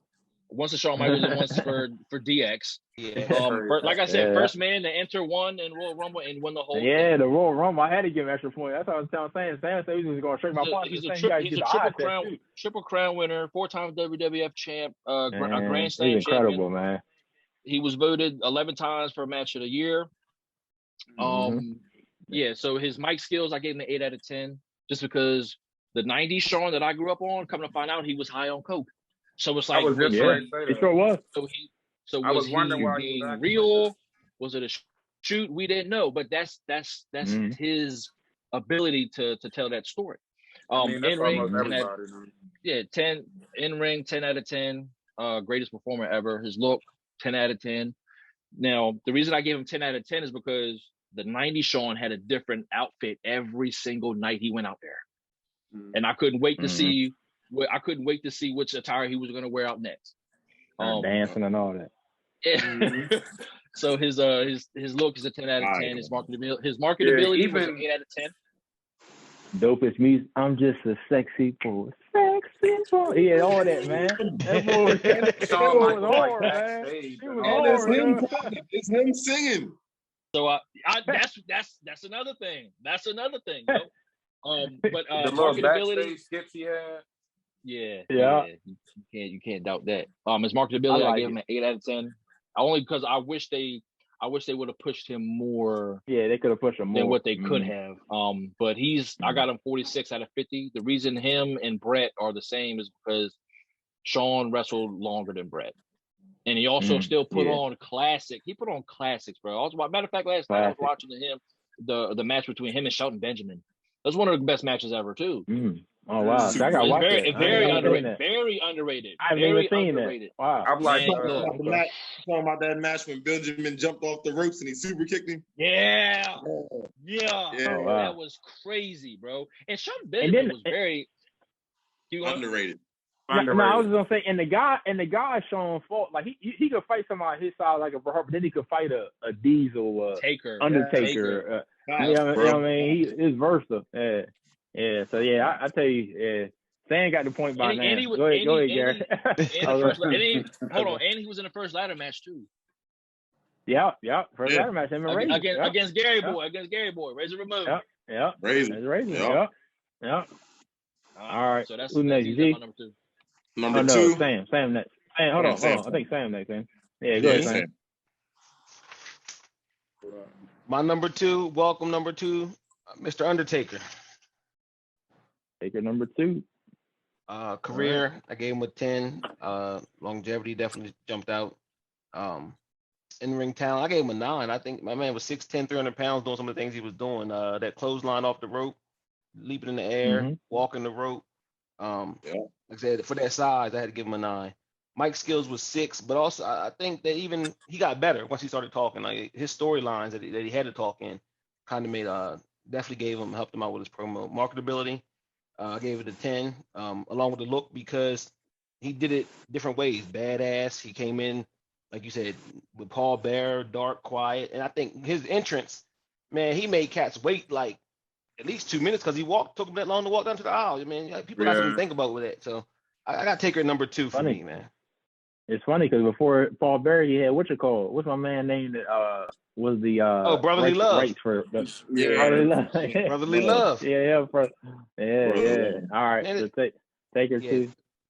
Taker's my 2. Go ahead, you got something? Yeah, Taker's my 2, man. I like the matches he had with Kane, Mick Foley.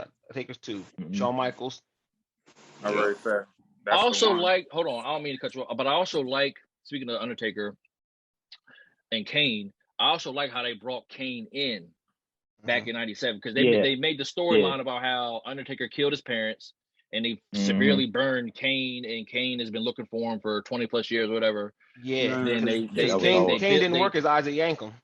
Yeah. Didn't work as Isaac Yankem.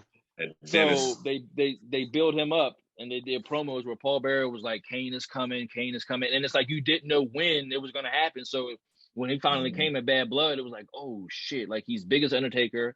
He looks like Undertaker. And when he came in and he tombstone, like we never seen Undertaker get tombstone like that. Yeah. So I was just like, that's a great story. I just had to say it. I'm just like Bryce said earlier with the ladder match was definitely Shawn Michaels' piece. The first ladder match. Undertaker had Buried Alive, casket matches. I mean, these are things that we ain't seen before. So. The Inferno match with Kane. Yeah, bro. I got Taker at number 2, and y'all leaving out. Taker had a match with Undertaker in the gray versus Undertaker in the purple. That's I also remember he fought this big ass tall dude in like John Gonzalez. Yeah. So like Taker, just his longevity, like I had him in my top 2. I got him at number 2 just off of that. We talked about, how he changed characters for a little bit. He wanted to go from the dark side. He was on the murder cycle. I also remember when he was with the Ministry. He was real dark with the Ministry, with Mabel and them. Them boys, they sacrificed Stephanie. That was a good storyline, though. They tried to sacrifice Austin. Austin. And Vince was behind it. Yeah. He was real deep, man. Like, his run, I don't think that it'll never be another Undertaker. So, like, it's hard not putting him as number 1, but you know what I mean? Like, I got him at number 2. Most of the same reason that Sam named. So Mark Calloway. Yeah, Mark Calloway is right. The WCW days, man, when WCW didn't know how to use them, and what you call it, told him, what's my man name? Ole Anderson told him he was never gonna be nothing. That they would never come see him. Ole Anderson is crazy. I don't know what, man. He messed that money up. Yeah, I don't know what's going on. I'll say this. Yeah, actually, it was Ole. It wasn't even Arn. It was Ole. It was Ole Anderson. His old okay. But you know what? I'm sorry. Ole has some stuff going on personally, but Ole's good now. But Ole, you still was tripping. So my two actually is Taker as well. I actually had the same amount of points that Sam had, which was 45, which is funny. Everything he did, the 10 career, 10 non-ring, 6 mic, 10 market bill. That's crazy. That is that same thing. You thought we could cheat her. I will say this, like, and Bryce said it. 3 different eras for the Undertaker that he fought in. And I will say this, if I didn't watch the Legends thing about him last week, he might not have been 2 for me. He might have been more like 4 or 5, but honestly, I kind of forgot just how great he was. I'm going to be honest with you. Like, if I didn't watch that was fresh. Like, because he had the same amount of points as Michaels and Flair. So I very well could have probably went, if you asked me this a couple weeks ago, I probably would have went Michaels 2, Flair 3, Undertaker 4. But after watching that, I was like, I got to put Taker 2 just for that. So we got, all 3 of us got Taker 2 there. That's funny. Number 1, drum roll, please. Looks like I get it started. And it looks like for number 1, I might be wrong, but I'm pretty sure that me, Bryce, and Bruce had the same number 1. So I doubt they're going against that. And I don't think it's close, to be honest, number 1. I think all the rest of them was close, but number 1, honestly, when that glass shattered, and Austin came out, you know what I'm saying? He came out that joint. I mean, I just don't think it's close. I scored him at a 47. I know they only say he's a 6-time champ, but I even go back to the WCW days. I like we did the ECW, how he started talking more there, getting himself the ringmaster, with Ted DiBiase, that promo, and then how he I seen this man turn his career from this Steve Austin, Hollywood Blonde, WCW know how to use him, to Austin 316. So his career for me was a 10, look 10, in-ring 8, because he was better in-ring than I think a lot of people even maybe are aware of or forget. Yeah, he was great in-ring. Mike Skills was a 9. I could very well give him a 10. And marketability was a 10. So I gave him a 47. I mean, I don't even think it's close for number 1 for me, but, that's my number 1. It ain't. It ain't. Yeah, it's like, yeah, so that's my number 1. Who's next, Gary? My number 1 is HBK. As Bryce has said, Bryce has said 3 or 4 times on here, the best in ring. Go ahead and say it again one more time, Bryce. Best in ring performer in history. Man, that's why he's my number 1, and he was my favorite. I mean, I can remember, like I said, I grew up, I was a Hulk Hogan fan, but once I hit like that middle school era, HBK was all I knew. Like 95 when he was the number one man in the Royal Rumble. And the last matter of fact, it was him and British Bulldog. They were the first two in and the last two out. But HBK, he had the 1 foot on the floor and then did the moonsault, pulled himself back in. Yeah, he did. Yeah. After that, he was swinging. He was swinging. That was hard. I want to do that. Like it was just calculated how he done it. I'm like, yo. And then I went to a wrestling show before, and I got the little hat, the white and black hat with the little going across. I was fanatic, yo. Like you couldn't tell me nothing wrong about HBK. I just watched the joint today on Rivals. When he beat Bret Hart, he told the referee, he said, "Tell him to get his ass out of my ring." So like, I ain't mad at that one. Yeah, of course he was an asshole. You know what I mean? He was hard to work with for some people. But, you know, one thing that I give him that I don't look at, like when I was a kid, I didn't pay attention to, even when he lost, he made his opponents look great. Like, he made them look great. Like, he had you don't look at stuff like that when you're young. Yeah. No, not at all. Like, even when, like, the cage match, that bloody bath match with Taker, he took a whooping. And I'm just like, damn, like, this nigga, he can take pain, but obviously. Then he has he come back in the cowboy boots and the jeans and had that hell of a match versus Triple H. He's doing moonsaults off the top rope. I'm like, bro, he's the GOAT. So, he found God, yo. After he found God. Said that he ended up finding God, yo, because he was in a dark place when he left. He was in a dark place when he left, yo. So I'm not mad at y'all having Austin #1. I agree, but that's why I got HBK though. So I ain't mad at your HBK. And I even said it's kind of cool too. What was the because that was good. I don't know if y'all seen that. I think I had DVD maybe show Gary when they had the they had a DVD about him, Razor, with him, Scott Hall, Triple H. What was the group name they called themselves? The Click. Remember I showed you that joint? The Click. Yeah, that joint. I don't know if y'all seen that DVD or that joint online. That joint is good. But just even that, like how they said, forget all this wrestling. You know, we're gonna show y'all like all that was just dope, man. Like it was just hard. It was just hard. Yeah, man, broke character, man. You know what I'm saying? It was hard. So you got HBK, Sam, #1. I can't wait. Who was your #1, Sam? Please. #1. Who was your #1? I'm trying to look down and see. The Rock. The Rock #1. The Rock is my #1. All right. Few of the reasons. One of the largest family of wrestling, the Anoa'i family. He's the biggest star out there. So for you said what? Hold on. You said what? He's one of the biggest stars from the Anoa'i family. The who family? Look at the Anoa'i family. Look at all them cats that come from the Rikishis. All them cats that come from their family. That's the Rock. Don't worry about that, man. What's the dude that's the champion right now? I don't know who the champion is right now. Hold on. Bryce, tell us who's the champion right now. Hold on. Was it Roman Reigns? Hold on. Yeah, who it is? They all like related somehow, but I don't know how that got anything to do with The Rock. But they all related somehow. Hold on. Yeah, cause G, that's what I said earlier when I talked about the Shawn Michaels stuff about looking at the intangibles and not looking at these numbers. He said I'm going by the points, but then this man is getting extra points to The Rock for that. That's not why he got extra points. That's not why he got extra points. Who said he got extra points for that? I'm just throwing my spill out. Come on, man. I'm just throwing my spill. You know what I mean? I know his career was short, but to me, it's still a 9. Mic skills 10, marketability 10, in-ring talent 8, the look 9. The Rock put the seats in the out there in the crowd, man, in the movie theaters and in the arenas.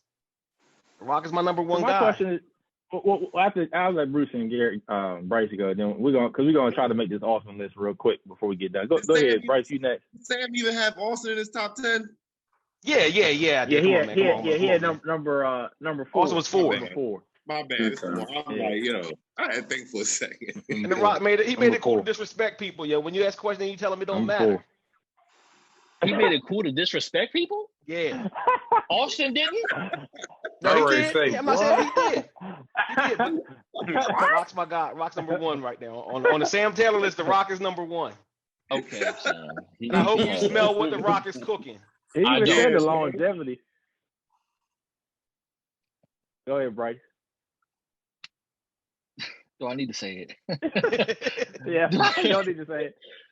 He is the reason. He is the reason why, honestly, we're having this discussion right now. He's the reason your head ball right now. He's the number one reason because the match with him and Bret Hart is the single most. I think it's the greatest match ever, but I also think it's the most important match ever because that was the greatest double switch in wrestling history. Now, when I say double switch, I mean so Bret Hart came in as the Bret Hart came in as the babyface, right? Austin was the heel. Austin always wanted to be a heel, but everybody in the 90s was so fed up with, you know, their boss telling them what to do, and he made it cool to not listen to people. He made it cool to not listen to your boss. He made it cool to put hands on your boss. So, but that is the most important double switch in history because Austin came in as a heel, but then he left as the baby face. So they were cheering his name after the match was over with because Bret put him over. So Bret beat on Austin after one of the bloodiest matches ever with WrestleMania 13 when he had the sharpshooter on him, screaming. Austin didn't give up. Everybody loved that because now they were like, damn, this really is a tough son of a bitch. So now, as the match is over with, Bret beats on Austin while he's still down. He's kicking him while he's still down. So then Austin refusing help to get out the ring, refusing help to get up. He stuns the ref. He limps out the arena. They love that. So that's when the switch happened to the point where Austin was on the way to the top.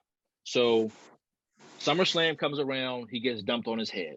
Okay. Now I'm going to say this, and I hope Lance can come back in a time when I ask this question, but SummerSlam comes, he ends up, here. Go ahead. Okay. He ends up, hurting his neck. Now, I want y'all to think about if Austin never regained feeling in his lower extremities from his neck down and he had to just stay there and didn't come back to the WWE, what would the culture of the wrestling world be right now? Who knows? That's a great point. Wow, that's a great point. He say it would have went to shit probably, or I mean, we would just been stuck we wouldn't honestly, bro. Like it would be no Cenas, it would be no Ortons, it would be no Goldbergs, it would be no Takers, no Rocks, no nothing. Like he's the most single important wrestler. He's the most single important wrestler in the history of wrestling because Austin made it a point. Well, luckily, thank God, he got up and was able to pin Owen, and then he was able to come back for a little bit. But I don't think y'all remember that Austin was very technical before he got hurt. Yeah, Austin was a very good technical wrestler before he got hurt. So when he got hurt, he had to switch his style up. He was more of a brawler. He couldn't land on his neck. He couldn't, he couldn't do anything. But he made it happen, and he made it work. And people wanted to see him. He's the biggest draw in wrestling history. Do you know how many 316 shirts he sold, man? The 316 shirts, the stunners, he's responsible for my generation. Like I love that man. He's my favorite ever. Only thing I do wish that they would have, like, my dream scenario would be he beats Owen at SummerSlam. He gets the IC belt. I wish Bret would have stayed, because if Bret didn't leave, Bret was leaving in '97 after Survivor Series regardless because they couldn't honor his contract. But I wish he would have beat Shawn in Survivor Series. Can you imagine the buildup of Austin and Bret going into WrestleMania 14? Yeah. Like, and it's crazy because he missed out on so many good opportunities, but he still made the most of his ability. You know what I'm saying? So it's like he could have been in so many matches, he could have had so many title reigns, but he was only there for a certain period of time because he had a hurt neck. But he still made the most of it, and he was still the number one draw with a hurt neck. So imagine if he didn't break his neck, or imagine if he didn't get up. So imagine if he was paralyzed from '97. It's like we wouldn't be talking about this man today. Like he's responsible for. He's the greatest. Like it's no debate. It's no. I just can't see anybody better than him, yo. I just can't. Yep, I'm with you on that. Facts. I got Stone Cold. It's just obvious, man. Yeah, it's obvious. That's why I said like this. Between him and HBK. I don't know, but yeah, he literally. I probably wouldn't even be watching wrestling still if it wasn't for him coming through. And he's single, like him. Like they won the Monday Night Wars. which was very hard to do. Even when Stone Cold wasn't wrestling, like he would just come and just right, he just come. Yeah, he would just come raise hell. Yo, he used to just like people wanted to see him that bad. He didn't have to wrestle. And for those 3 minutes, there was the most entertaining television of the night. Yeah, and granted, they still had good matches. Right. And even though I didn't like the rivalry with him and Vince McMahon, it was one of the greatest rivalries ever. Like, you know what I'm saying? Even though I didn't like it. And just think about it. There would be, if he was paralyzed, he didn't get up, there would be no beer truck. There would be no Zamboni. There would be no cement mixer thing. There would be there would be nothing. Like there wouldn't be the hospital. There wouldn't be no hospital incident that we all run in love when it hit Vincent with the bedpan. Yeah. It would be nothing. So it's like imagine wrestling, the wrestling world without him in it. Like we wouldn't have all these great things. So it's obvious, yo. Stone Cold Steve Austin, the GOAT. And he had the hardest belt ever too. Let's not forget. He did have Oh yeah, well, that belt was that's why I had to take some points to John Cena. I ain't like that belt he had that was spinning and all that. Anyway, I'm traditional. You took some points over the spinning belt, like Ric Flair had an NWA belt, man. But look, there's a couple of things. Like I know we ain't gonna have time to do this ultimate top 10. We'll do that on all time and take these lists and they have some fun, man. You know, do something with it, but. This is my couple questions for first Bryce and Bruce. All right, for Bryce, you're 10 guy, you're 9 guy, and you're 8 guy, which is Jericho, Angle, and Cena. They couldn't hold Sting jockstrap. So that I just want to put that in there because you don't have Sting in your top 10. And Bruce.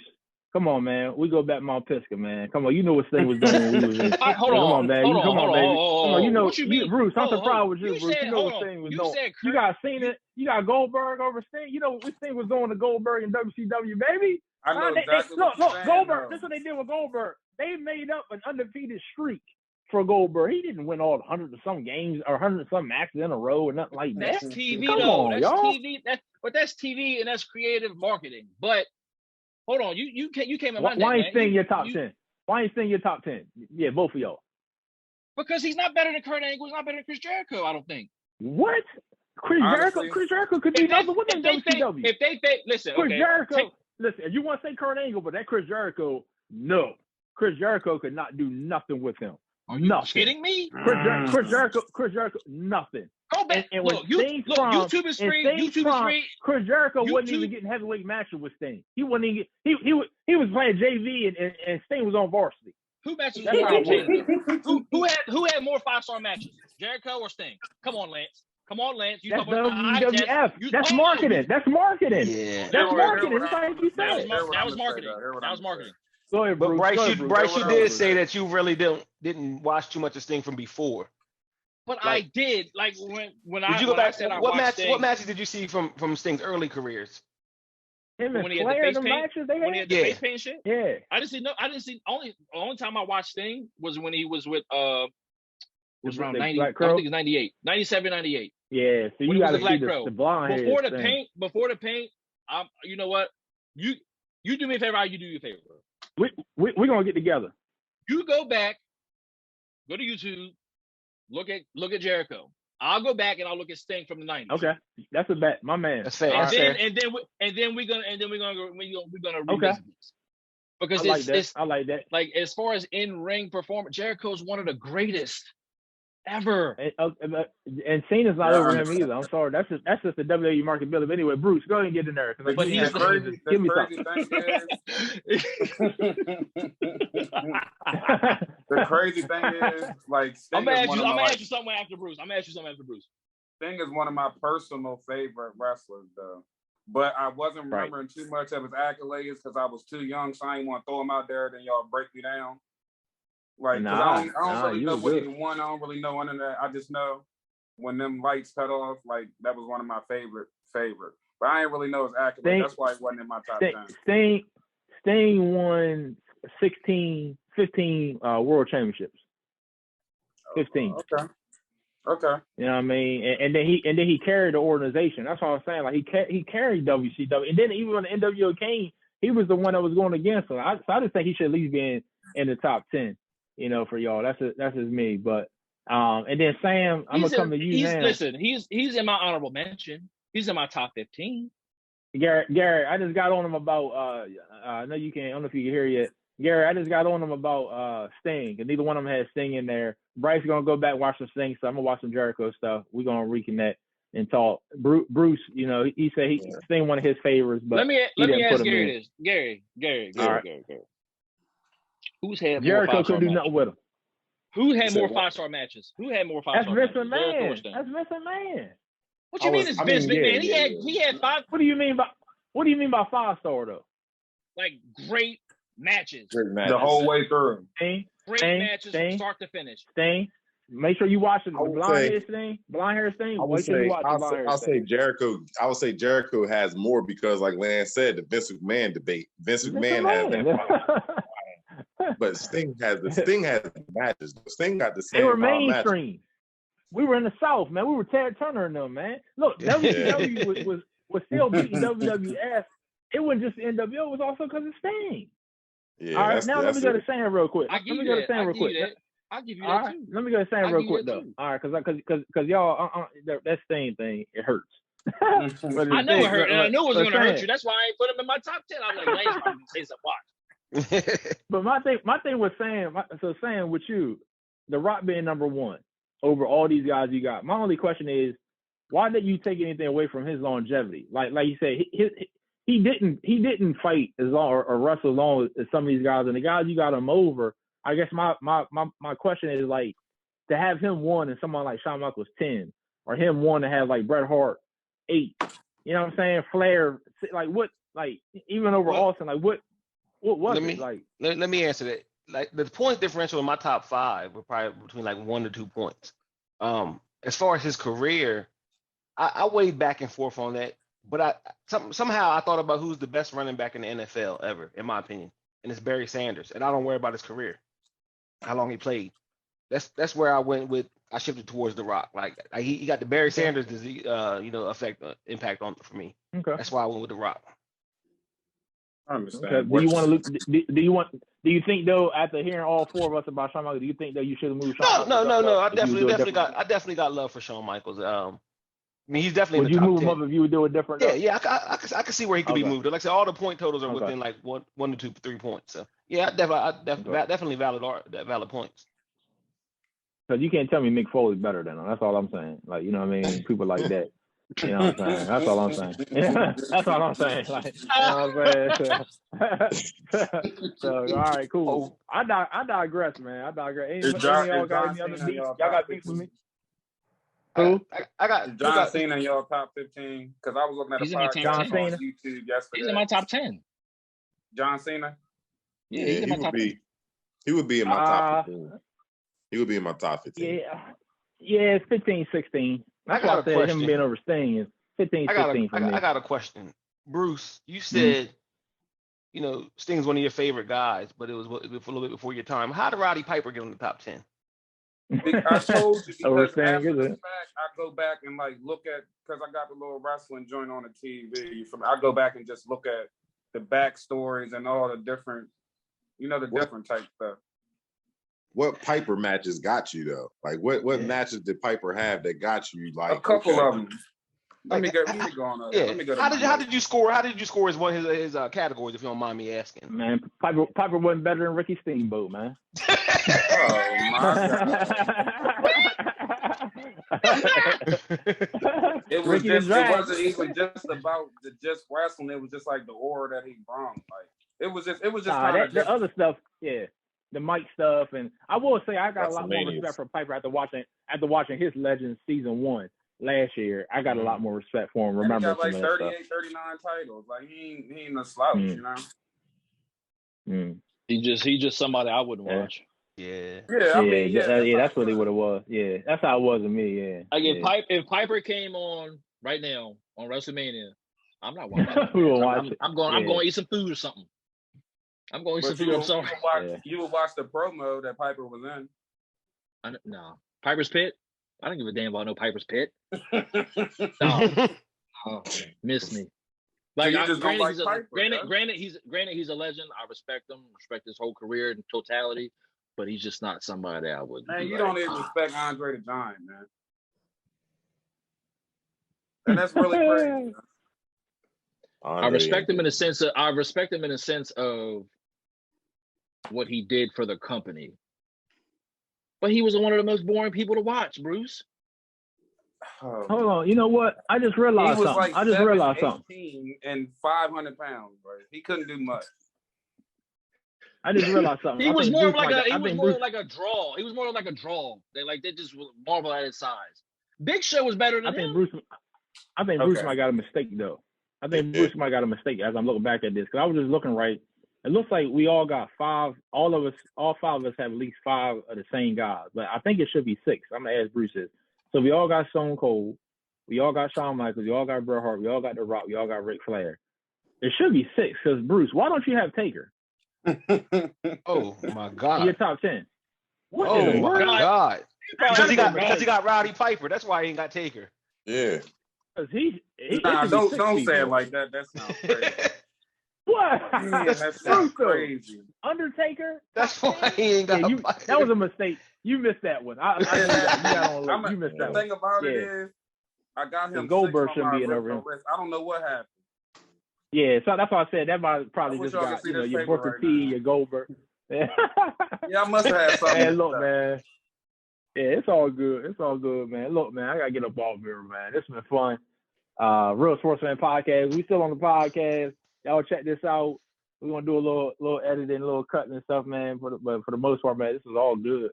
Man. So like I said, we're gonna go back and look at some film. We got time. We will come back and do an ultimate top 10. But this is a lot of fun, man. This is a lot of fun. Man, a lot of fun. It's a lot of fun, man. So it only feel like we was on here 2.5. Hold up, before you dip. Nah, you good. You good. Everybody just say one honorable mention. Okay. Randy Orton. Yeah, that's mine. It was mine. Randy Orton. Yeah, right. That's both of y'all. I'm gonna say Randy Orton, man. I was really stuck with him and Razor Ramon. I was stuck. Yeah, I was fighting that. That legend killer, man. Gotta respect Randy.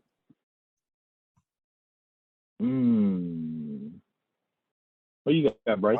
Who you got? Who you got, Lane? I'm trying to think real quick, to be honest. Oh, you know what? And this person can fall. Oh, mine's easy. Yeah, mine's easy. I'm sorry. Mine would be Triple H. He didn't make my top 10. It'd be Triple H for sure. Oh, well, that's the problem anyway. Yeah. Hold on, he wasn't yours, was he? I don't know, man. He wasn't yours either. I mean, I threw him on there a real weird type of way. Because as I was talking, I was changing up, moving around. I was like, damn, he is right about that. He is right. Okay. Yeah. Trust me, man. Like you had the time, we could do a top 20, top 25, and that joint would be crazy. Right. But that still be struggling. Like, you know what I'm saying? Still be struggling. Like you got them lightweights, them little short dudes, like Rey Mysterio. Rey Mysterio, Chris Benoit, man. No, we're not gonna talk about him. We're not gonna talk about Guerrero. Yeah, I know. He had the roid rage, but he was still a great wrestler. Yeah, he was. So, yeah, Bryce, go watch that Sting footage though, man. And you go watch the Jericho. I watch Jericho. I'm gonna watch some more, but you watch Sting, the blind. You might have saw him, but you didn't watch him. You make sure. I'm gonna give me a week. Give me a week, and I'll give you a week. We'll talk next week. Yeah, we'll talk in the chat. Hit your phone, like, what you think? And check out that Lloyd Banks in the meantime. Yes, sir. You said check out what? That new Banks. What? That Lloyd Banks. Oh yeah, y'all. Yeah, I did see you had that joint up. Y'all gotta check that out. Yeah, my boy, still my boy. You know what I'm saying? That's you. You say I look like him back in the day. Yeah. Banks had the hat on, do rag, you know what I'm saying? Yeah. So, man, let me get on up out of here, man. Listen, Real Sportsman Podcast here with the fellas. Bugatti finally joined us. It was a great episode. We're gonna be back. G-Ville, Sam I Am, Bryce, your boy. Episode 20. We out of here. All right, fellas. Do it. Peace. All right, brother.